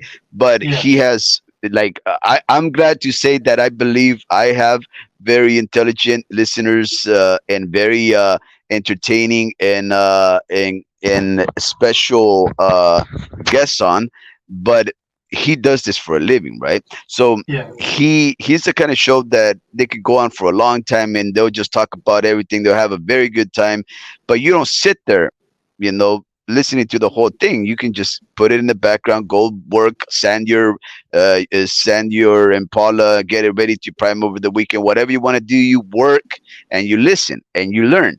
But it's hard not to sit there and listen to Hulk Hogan because that guy is the master storyteller. And he talks about how Vince McMahon was a real gangster. Now, he basically gives this history about why it was that WWE became so big. Now, mind you, WWE, like most promotions, wrestling promotions, he started off very regional. I think in maybe Florida or something like that, maybe Massachusetts, I forget. But Vince McMahon had this small company. Hulk Hogan was from Florida. Hulk Hogan was he tells the story about how he got in the game, but you mentioned that you had gone to. We both went to this wrestling event in Hayward, California. Now, certain wrestlers work only in certain regions, and they hate when other promotions come around because they're supposed to be the entertainers for that area, and when the new guys come in, they become very territorial because you're taking away their money. You're taking away their little regional fame, right? So in Puerto Rico, very very territorial. Huh. And there was this one wrestler, a very very famous wrestler, and Vince McMahon went and visited the island of Puerto Rico with Hulk Hogan. And the guy, after they had their match and everything, because he showed up and he wanted to get a, he negotiated a turn. He said, "I want you to wrestle with my guy." The Puerto Rican, he was very rude. Like you said, we talked about how how these uh, that's uh that's I don't know who that is. Yeah, that's one of the former Adidas. So check this out. So uh uh this guy, he's not playing friendly with these wrestlers, right? You we talked about how it's a harmonic struggle that takes place in the ring. You have to demonstrate a level of violence, but you have to make sure that you don't hurt your opponent. And this guy was doing things in a way that was hurting his opponents. So these wrestlers hated to go to Puerto Rico because they were very territorial, especially this guy. He was hurting his opponents. So after he would hurt his opponents, he would call the wrestlers from foreign lands over and be like, "I need to talk to you." And I the think I know guy, you're talking about me. I don't know too much about the wrestling in Puerto Rico, but I think I have an idea. okay, okay. So anyways, he tells Hulk Hogan, "I don't want to see you here again." And he threatens Hulk Hogan. And Hulk Hogan was pretty young, like, oh crap, like, man, what am I gonna do? Somehow he ended up having to go back over there. I'll tell you what But he's he gonna do, didn't. brother. I'll tell you what he's Yeah, gonna do. hey brother, Hey, hey he's gonna make brother. us drink his milk, and Yeah, yeah, yeah. Hey, snort him some. I forgot his promo. But anyway, I'm sorry, I didn't mean to interrupt you. Yeah, yeah. No, you're okay. So he told them, don't come back. Vince McMahon, they went to tell Vince like, yo, man, these guys are very violent. They don't like us here. Like, and he scheduled another date, another time. The guy was pissed. And after he finished wrestling one of the guys, which he, if I'm not mistaken, he ended up hurting. He ended up telling the guy, some of the wrestlers, hey, tell that guy I want to meet him in the restroom. Now, if you remember high school, and I don't know if you ever fought or not, but in high school, if they ever said, I want to meet you in the restroom, that meant that you were going to fight, right? Yeah. So this guy knew that this guy was calling him out to fight. Well, the guy went into the bathroom to have this talk with the guy, and the guy did not talk. He went over there and cut his neck. He beat him up and then s- cut off like his neck or whatever. That wrestler uh, ended up going to jail for the rest of his life or whatever. I don't even think they have like capital punishment over there in the island of Puerto Rico. Um, but nonetheless, all those steroids and all the drugs from back in the 70s and early 80s, uh, and the territorial nature of wrestling made it so that this man killed another man because he was taking basically food from his table. Vince McMahon did not care about exposing his wrestlers to that harm because he needed to make money, and he kept providing that entertainment. And now he's leader of a billion or $2 billion company. He's a real gangster. Yeah, yeah, that's a good Did you point. know that? Now that you mention it, I mean, I know I've done some research, not too much, and I remember even they had this show, The Dark Side of the Ring, where they came up with this episode about the steroids back in the day, how Vince McMahon, basically had doctors, wrestling doctors, that would Oh, give steroids to wrestlers. They were trying to build them up and trying to make them into these monsters to get the people's attention and more money for the business. But no, I mean, now that you mentioned that, I mean, I gotta listen to that broadcast. I had no idea Hulk Hogan was a guest of him. I know I Hmm. heard several themes, about Hulk Hogan, themes about Vince McMahon. Not too much I can put together, and I'm also trying to look at some of the comments here. Like, David B writes, I heard about the union that Jesse Ventura wanted to establish, but Hulk Hogan fucked it up because he snitched on him. Yeah, Yeah, I I did want to see a know little bit more of. about that. Yeah, I did read it a little bit, and actually, not only that, there is actually a video from Jesse Ventura. I mean, I don't want to switch subjects, but it's true. I mean, because Jesse Ventura himself talks about it. He even says that to this day he doesn't talk to Hulk Hogan because he snitched him out. And if you don't have trust in someone, ever since then that he snitched them out, they haven't talked. And that's one of the persons that Jesse Ventura does not like, which is Hulk Hogan, which is true. Going back with this, talking about this one being a gangster, I mean, when you put it that way, it's kind of like, monopolizing, basically you have all these competition, you don't care what it is, whether it's hurting your wrestlers or not. Steroids being, trying to build up your wrestlers, trying to steal the show. And hey, watch my show. I have all these wrestlers. They're pumped up. They're muscular. What does this other show got? So, I mean, you have a point. I mean, I will trust to what you say. If you put it that way, you call, this one a gangster. I'm looking forward to, hopefully after this interview, we'll be able to give me some insight how to get in touch with that one podcast you're talking about with the person you mentioned and Hulk Hogan. Something I Joe would like to Rogan. hear more about. Joe Rogan. Yeah, I would like It to hear more rhymes. about Look, Joe Rogan, Ho Hogan. it. Yo, mama, my mama. Hey, Joe. Yeah, so I just I was listening to some of it and I was like, that's fascinating because it's like, this is a no cliche, but they say life imitates art and art imitates life. And if we look at wrestling, uh it's really like a small microcosm of how the world really is at large. In fact, it's very similar to boxing.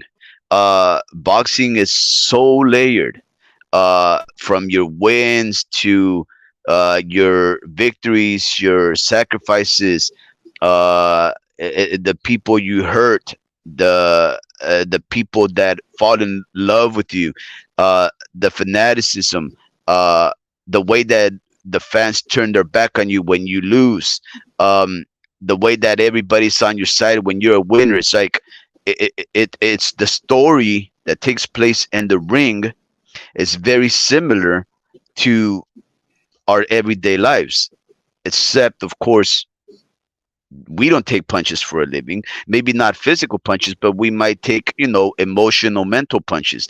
They take emotional, mental, and physical punches. So in my case, I respect the boxer, any kind of fighter, really, because of that fact. They subject themselves to punishment and suffering for entertainment, and wrestlers do too. It's just to a different degree, but they do not, should not get any less credit than any other entertainer, whether they bleed more than the next sports athlete or not. So I really do respect wrestling, and I am glad that that I got you on here to to elaborate on these things. Listen, I can go on forever, Jimmy. I'll tell you the honest truth. um Jimbo the Traveler, I can go on forever. So I know you probably have to eat. As always. I know you probably want to drink water. I Yeah. never drink water. I never eat. Right. So I I can go on. Right. But Yeah. what I guess what I'm saying is this. Right. Even though we've been able to entertain each other for 2.5 hours, and I hope that my our listeners, the ones that are more interested in listening to us uh, discuss all things boxing and martial arts, I hope that they were able to find value in this conversation, which is not about boxing, but it is about a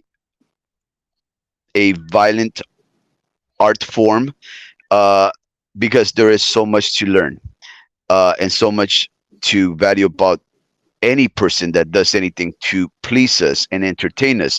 And what I wanted to say about you in particular is that although I brought you in here to discuss Bray Wyatt, WWE, um, plot lines, kayfabe, um, and general entertainment, I wanted to tell everybody that that's not all that you do, right? I mean, you are a globetrotter. You've been to so many parts of the world, especially the United States. I've never been there.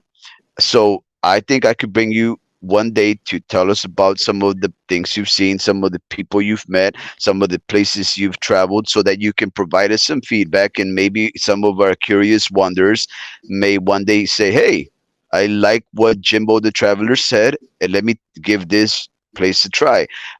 You're also a, if you don't mind me saying so, you're a musician. Do you mind if I say No, that? no, you can't say that. Okay. You can't. You Hey, see your face. X-Day. You're X-Day like, on the next you're like, day. shit, ya lo dije. I already said it. What I do? X-Day on the next day. No, we'll leave it there.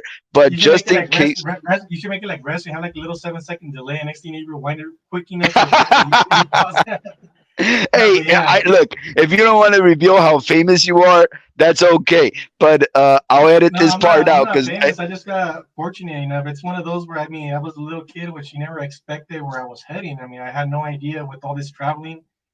I visited my 49th state last week during the Bookies when I got the COVID. Right prior to that, I did SummerSlam at Detroit. I visited Michigan was my 48th state.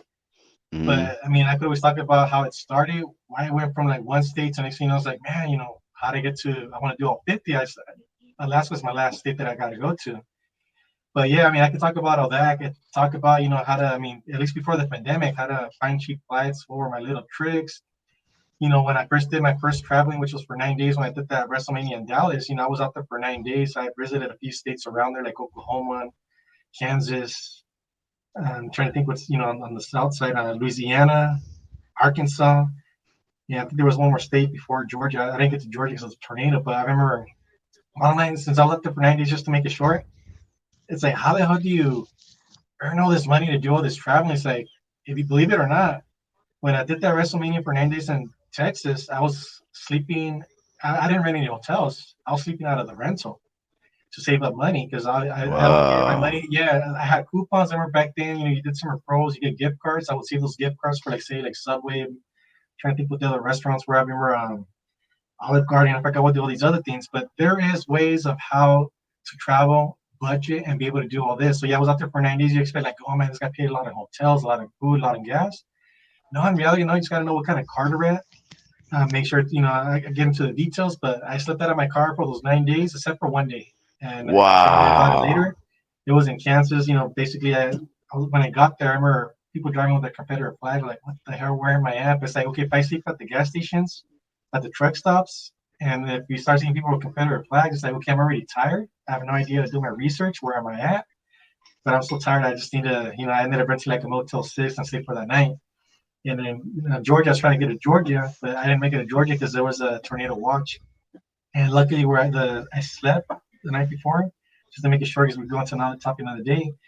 Good thing I did because that route that I was taking, the tornado was somewhere out there. If I would have kept on going and it was already in the night, I forgot what time the Man, wait, wait, tornado wait, wait, hit. wait. You gotta tell us about a tornado. I'll tell you some other day. You Yeah, gotta wait. exactly. Please, because You gotta tune in next week to Raw and find out what's gonna happen. oh man. Well, Yeah. Jimbo the Traveler, listen. Almost, I made Uh, it just in short, but yeah, I mean, I have no idea how it happened. Yeah, I got I to know meet one some thing famous before you people. Yeah. forget. I know one thing about you. Um, What do you know that I don't know? you travel on and somehow make credit card debt work Proof. for you. You taught me a secret on how to use credit card debt to work for you, and you Yeah, never lose. how to pay it off. Yeah, because I'll teach you those little Shh. secrets. How to For next time. you're gonna cut me off when I'm getting to the good part. No, no, no, no, no. It's because look. When I started to talk to you, right? Yeah, I realized that I wanted to talk to you about WWE, but you showed me a few things. You sent me a few images, and I saw the potential. I was like, "Yo!" And here's the thing, Jimmy.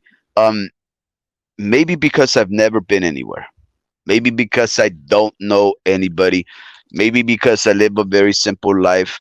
I maybe am, because you don't hang out with me. yeah, yeah. Maybe because of those things. That I find so much fascination in the way that you live. And maybe you're like any other person. Maybe everybody else travels all over the world. Maybe everybody else is a traveling musician. Maybe everybody is into WWE. Maybe you've tried all the types of food in the world where I don't. Maybe everybody's curious and I'm not. Um, but the more I think about you and the way that you live, I can't help but think in a proud way that I'm missing out, right? Happy for you. Uh, and I never feel bad about it, right? Like, oh, I wish I did that. But I can't say this. I wish I had the curiosity that you do to seek what's out there. You know, when I was younger, I would look up to the stars uh, because I believed in extraterrestrials, right? Um, my my hero as a teenager was Fox Mulder from the X Files. X-Files? X-Files, yeah. Yes, but even I, before this I, show, I thought you were going to say E.T. well, no, that was not ET. But Uh, I believe maybe somewhere there, I started becoming very curious about other worldly life, right? And I would, I've been well. I don't do any drugs anymore, guys. Uh, but I did for a long time. Uh, but I smoked marijuana for maybe 35 years, and I just most recently quit. Maybe 3 or 4 years ago. I stopped drinking around the same time, but I had my share of fun. But one of my pastimes really was just to smoke a doobie and just look up at the stars. And sometimes on a day like this, I'll just drive. I'll just drive in the middle of the night, and there's nobody out there, and I'm just looking, right? Because I had this experience once where I saw something that had to have been a UFO. Now, I'm older now, and I yeah, try to look for reasons to explain that off in something logical. Nonetheless, I think about how asinine it was for me to look out into space to see what's out there when everywhere around us there's people like you.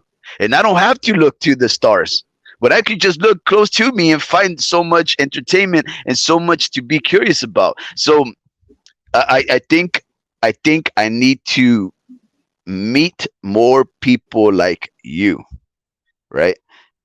Fascinating people that live. Yeah, that guy, the guy in the back of you. No, the other guy. Um, but yeah, Jimbo, you're living the life that if there is a reincarnation, I hope I get to live like you, right? Because I've lived a very quiet, peaceful, peace-seeking uh, life of family and and respect towards anybody around me, right? Or at least I try to. I don't yeah, expect anybody to give me respect, but I do just like to seek out simplicity and uh, tranquility in my life. And you are the what I imagine to be the opposite. If I ever reincarnate, I want to live like you. damn, you're gonna make me cry. You're gonna make me cry No, through the face. well, man, you're incredible, man. You're incredible. So look, if you're ever down, um, for let's say another conversation another day, um, like let's say music, right, or travel. I think travel would be amazing, uh, because you can tell us how to travel on the cheap, where the best places are, where the best food is, how to have a good time, the stuff that I hope that our listeners don't need to know, because maybe they're as curious as you. I hope they are. But if they're not, uh, or they want to introduce something new to their life, it seems like you're the kind of person that would educate us on how to do it properly. I think there's Yeah, lots of yeah. value in you. Whenever it comes to travel, I like to share my ideas. So I have no problem with that. I'm glad because it's one of those where I can't afford it, but it's kind of like, hey, that's what I was trying to do. If I can't Mm. afford it, how can I do this? So there is a way. I'll be glad to share it. Anybody who always asks me to, I'm always glad to help them out whenever they say for flights, work recommendations, little things like that. I'll be glad. So, yeah, that'll be a good topic. The music part, I haven't offers from groups to join. I currently still do as well, which I'm trying not to, talk too much about it, but just leave it out there. I've actually, musician, as you mentioned at the beginning. Yeah, I've had offers to join other groups that are well known, travel and everything. I'm still here, just trying to be the old Jimbo, as you mentioned, just traveling, getting to know the world, trying to get to know that 50th state. Right now, I'm getting a little bit hungry, so yeah, I'm probably thinking of like, hey, that Vince guy. I mean, I'm not sure who he is, but I know he says he's having a beer at the brewery. It's like, man, I don't drink, but I'm hungry, and if they have beer at the food at the brewery, it's like, man, I'm probably gonna join Vince right now and just talk about wrestling again. But yeah, I mean, I'll be glad. Anytime you want to come back on the show, even put fans together, just people that are there. Obviously, you guys are a lot into boxing. I don't know too much. I know more from you guys, and also from the homie Rick. And other than that, I'm pretty sure there's other fans that I can listen to, and not only that, wrestling. Maybe there's other fans that we could interact with. I'll be down coming back to the show. It's pretty good talking to you. And it's been almost 3 hours. I'm down to come And again it and just flew. It just went go. like this. Yeah, just talk to my manager. I'm pretty sure we get something booked.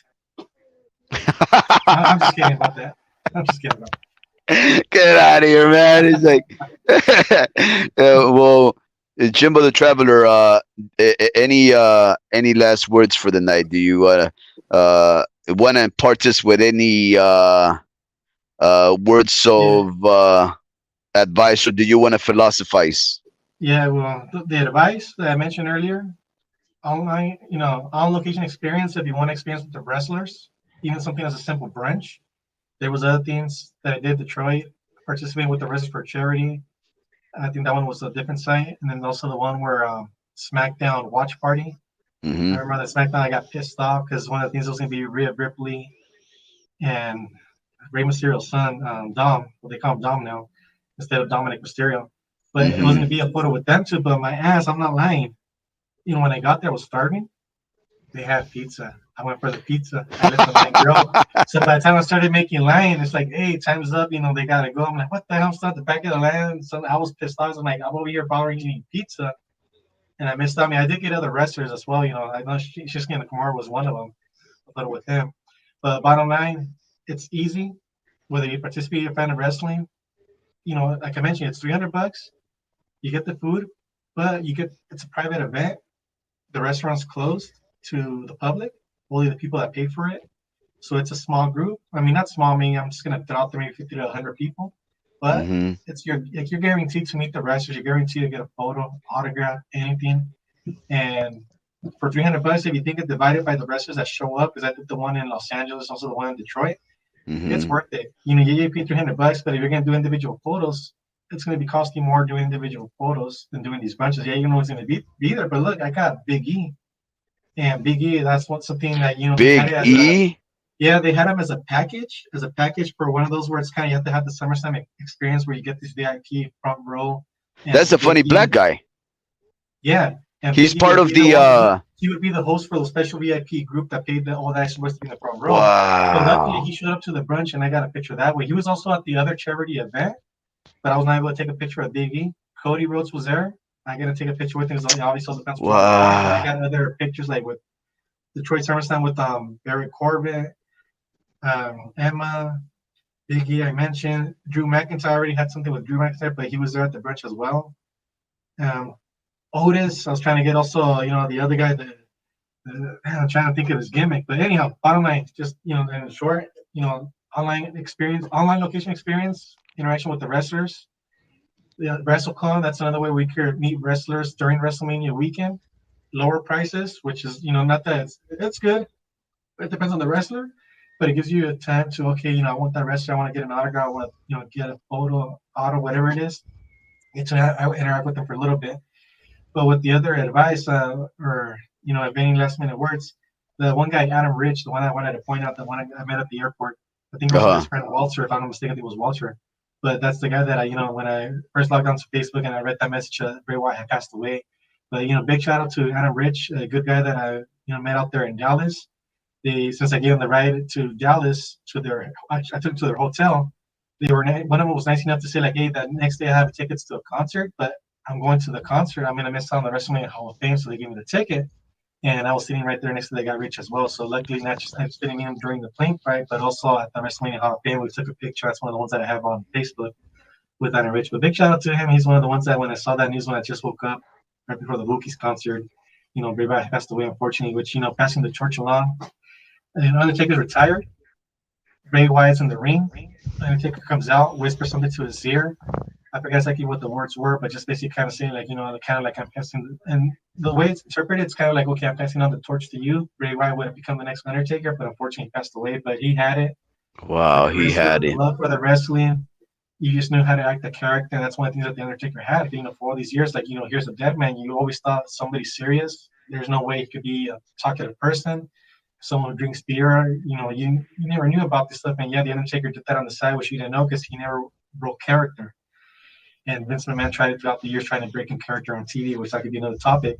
But bottom line, the torch was being passed on to Bray Wyatt, which he was kind of like almost like you mentioned earlier, the next Undertaker, which unfortunately didn't get to, which I know he would have for sure been the next Undertaker. I would have loved to see that.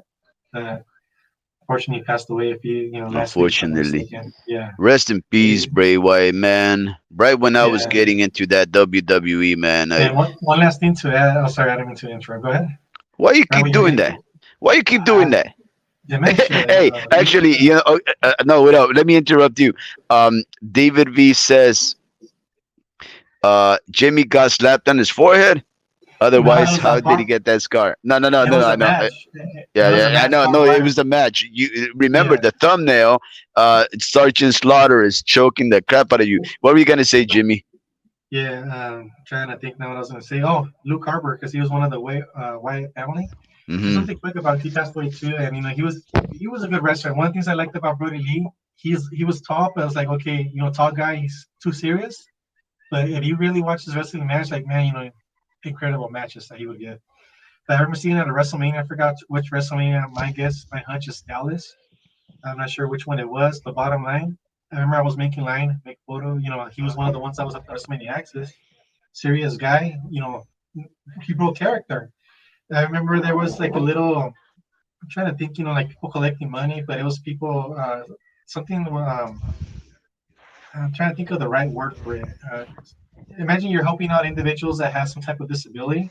Uh huh. And Luke Harbour, he broke character. Right away, he saw that individual carrying that sign. There was other people with that disability just following along, kind of like, hey, we exist. We need help.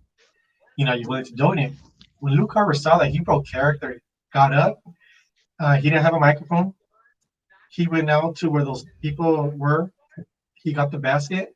He made a little speech. I don't remember his exact words, but he was kind of like saying, like, hey, one, getting attention to them, saying, like, hey, we ourselves we're too blessed. We have all this. A little something is something. I think he took out like $100 bill from his wife. Stuck out. He didn't even think like, oh, that's $100 bill, and he might get something smaller. I mean, I know he was not going to say the amount, but if I recall correctly, because I was somewhere nearby, I think he threw in $100 in the basket, and he was encouraging everybody else who was making lines. So he broke character. So yeah, something like the Wyatt family, cult, evil people, and it's one of Bray Wyatt's, affiliates is the people on his team, but the broke character was Luke Harper, and I just remember that's something about him. I would like to say that about it because not so many people know. It's like hey, when they break characters, like how are they off script? And I got to see the off script with Luke Harper. He actually had a heart, which I did not know. So when I took that picture with Luke Harper, I was glad I took it with him because when he went to AEW, he actually was somebody big as well, where he actually got recognized, and he also is resting in peace. But I hope he's out there with Bray Wyatt, forming a new cult and finding a way to entertain us once it's our turn to go up there as well. You know, I'm just gonna pull your ear a little bit more, just because it's your fault. It's your fault Uh, because you decided to take it there. You decided to bring up Luke Harper, right? Breaking yeah. character. Okay, so Oh, and Bray Wyatt too. If you start, hashtag Bray Wyatt, you'll start seeing some videos of things that you'll probably see going beyond the extra mile. you behind the stage or behind the scenes, you're not supposed to interact with the wrestlers just because it's Yeah. basically you're with WWE. They want to make money, photos and autographs. That's what it's for, pay for it. Bray Wyatt, there's videos where he actually approached the fans. And there's the little one with the little kid who basically calls him out. He turns around. There's the fence. He opens the fence up and goes next to the little kid, takes like a little photo with him. But there's other things that Bray Wyatt has done that he's broken character. And you already seen him at the show. He's this evil guy, but he breaks character. And they're human beings just like us. They're there to entertain us, but at the same time, they're also human beings, and they also have a heart as well. You know, a couple of weeks ago, last week actually, when I brought up this the death of Mr. Rotunda, the Fiend, um, Bray Wyatt. Uh, Jimmy, I was romanticizing uh, the lifestyle of the wrestler to some extent, and Jimmy said that I was a mark. No, the homie Ricky said that I was likely a mark, which is that person that falls into the belief that these are real going ons, that we immerse ourselves too much into this wrestling lifestyle, this fantastical scripted lifestyle, that we tend to believe that those wrestlers are who they are, even probably outside of the ring. And that there's the people called the smarks. They're the ones that, even though they can allow themselves to be entertained by wrestling, they always have it in the back that these are all characters. So they disallow themselves the opportunity to immerse themselves as fans more deeply. And I ask you, the reason I bring that up, right, is because, like, for example, okay, you saw these guys, Luke Harper especially, break out of character, right? And Yeah, most people, like, for example, when I was describing that I was becoming a fan of Bray Wyatt, uh, I became a fan of Bray Wyatt not for the person outside of the sport, because I don't know how he lives. I actually don't get to witness whether he's a good person outside of the ring, and this is all a theater or otherwise. This is why in boxing, as a fan of boxers, I don't look at colors or the region of the world that they're from or anything. The first thing that I become a fan of is the entertainment value they provide to me. And in boxing, which is a violent sport, the more violent and they more violent their fights are, and the more fights they take, the more I'm gonna become a fan of them. Right? It's as simple as that. Because what matters to me is the fight, not who they uh, are as people. So when as a boxing fan you discover how a person is, you can in real life outside of the ring, you can either get turned off by who they really are, or you become more of a fan because now you start seeing who they are. They're more human, and they're the type of humans that you likely would hang out with in real life. So they just remind you of somebody that may be closer to you, regardless of the distinctions of color, race, and otherwise. So you become a fan of that fighter, right? Now, the same thing applies to me and Bray Wyatt. I liked Bray Wyatt as a character and what he was doing for the sport, and I only focused on that guy, not the person outside of the ring. But you got to see, to witness Luke Harper, and you saw videos of Bray Wyatt breaking character. How does that impact you, for example, that you're becoming a fan of these characters, but then they break character and they allow their true selves to come out?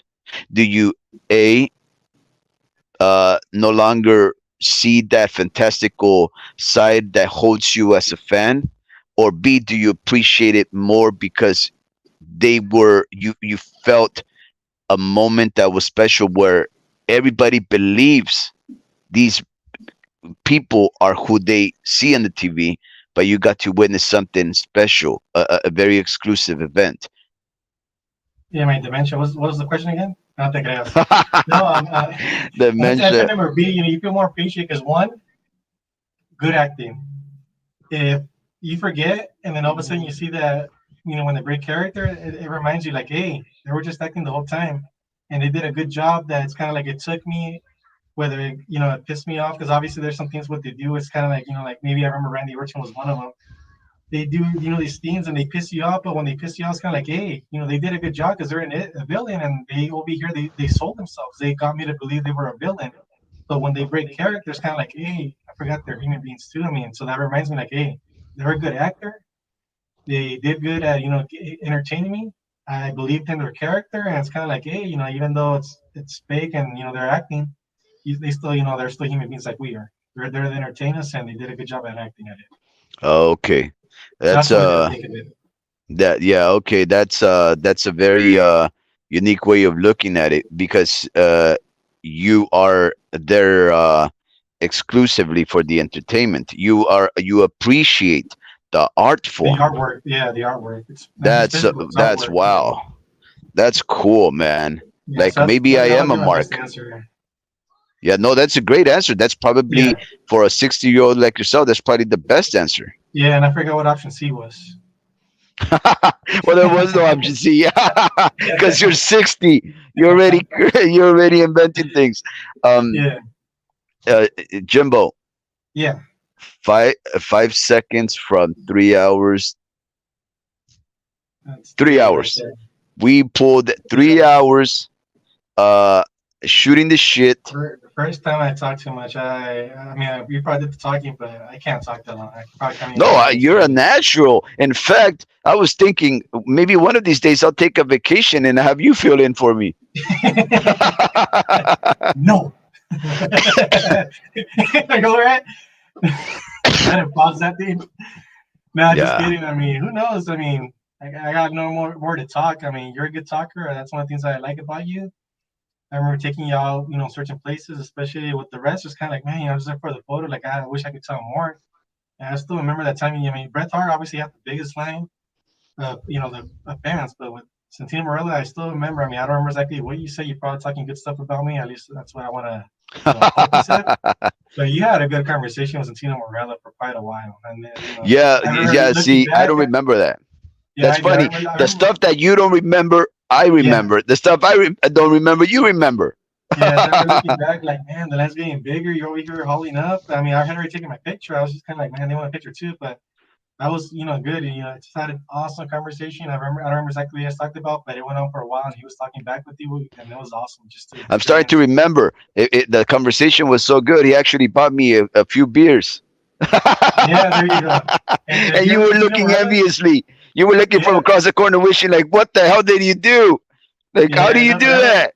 Santino Morella, for those who don't know, I remember he used to, I think, get a sock that looked like a snake, put it in his hand, and kind of like pretend Yeah, it's a snake, and that's cool. poke you. That was Santino Yeah, that Morella. guy's funny, man. Yo, Yeah, but yeah, so yeah, Jimmy, Jimbo the Traveler. Um, look, I'll tell you the honest truth. This is how it happens. I hate awkward silences. That's my, it's a I don't know what you call that. It's like a yeah. phobia or There's a word for just about anything, but I have no. yeah, I yeah, mean, yeah. I I know what you're have saying. that. I have Yeah, that. Like, listen, whether it's you talking or me talking, there's never gonna be a second of silence because I get very nervous. I start yeah. sweating. Like, I hate it. It's like I don't know. And the worst person that could be around me is the person that's so reserved in their words, like they just stay mum. Like, oh Yeah, man, don't and I'm the don't. I can't be with that. It's yeah, like, and I'm the go ahead, sorry. I'm the complete no, no, no. opposite. You go ahead, because silence, silence. Yeah, I mean, I'm the complete opposite, so I'm gonna stay quiet. Hey, come on now. Yeah, no, but it's one of those where I mean, I'm used to peace and quiet. Just give me the headphones. They put on some music, put on some bookies, Juan Gabriel, Marco Antonio, just all the old music, Barón de Palaca, and man, I could just enjoy peace and quiet. I could just be out there hiking in the middle of nowhere by myself. I just love the peace and quiet, which I know it's a little bit different from you. But yeah, we're So the complete opposite there. yeah, so that's the thing. In nature, I could be all by myself, Yeah, but when I know there's a human around me, it cannot be silent. That's the weirdest thing. In fact, actually, to close it off, last week I believe, Friday maybe, I took a mountain bike ride in the hills of Fort Ord National Monument. It was a 3 hour mountain bike. I was searching for like a Nice. 2.5 hour mountain biking Yeah. ride. Searching for this thing called an idol. It's like a mask hidden somewhere in that park. Anyways, we got my middle son and I got lost pretty deep up in there, and we had to find our way back. We were at least an hour away, Yeah. and it was getting real dark real quick. By the Yeah. time that we got out the park, it was like 8 something. It was dark as hell, and we almost crashed into a lot of people that were hiking in the middle of the night. And They we're lost you going as like well. 30. Probably lost like you guys. Yeah, we're doing 30, 35 miles an hour coming Yeah. down hills and everything. And man, Are you sure they so weren't running from the cops? nah, come on. The cops were And running away hike, from me. hiking in the middle of the night? That's kind of odd right there. No, it was in the hills. 'Cause It I've was a seen very snakes good up in time, Fort Ord. Yeah, Benny, I'm but sorry. Go for it. it was the only silence I can tolerate. That's it. Yeah. It was the only Interesting. kind of silence because there was no humans except for my son. And I'm okay if my son doesn't want to talk because I don't want to talk to the guy either. You know? I'm going to take notes on how to be a good talker. Yeah, Yeah. yeah. Hey, All well, right, I mean, I know we Jimbo. got to wrap it up. It was good talking to you. Thank you for the invite. I Absolutely. mean, glad I was here. Hopefully, we do it again. And, I'll be looking out for more of your shows and also the homie Rick. I'll see, what other people are saying. I know there's some concert that's I still got to get used to, but I can't do multitask. But, Yeah. we'll go over some of the comments and hopefully, there's some other shows and then I'll get to see what other people get to say, what, whether it's boxing, whatever topics you guys talk about. But thank you once again for having me on the show. Yes, sir. Thank you very much for coming on. I'll definitely have you around more often. And well, thank you very much for allowing me some of your special, precious time. And yeah, we'll do it again at 3 hours, 5 minutes, going on 6. It went by very, very quickly for me. I had so much fun. Uh, can't wait.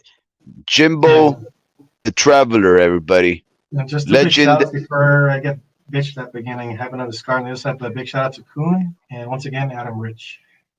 Yes, sir. And good See night, you later. Jimbo. Good night.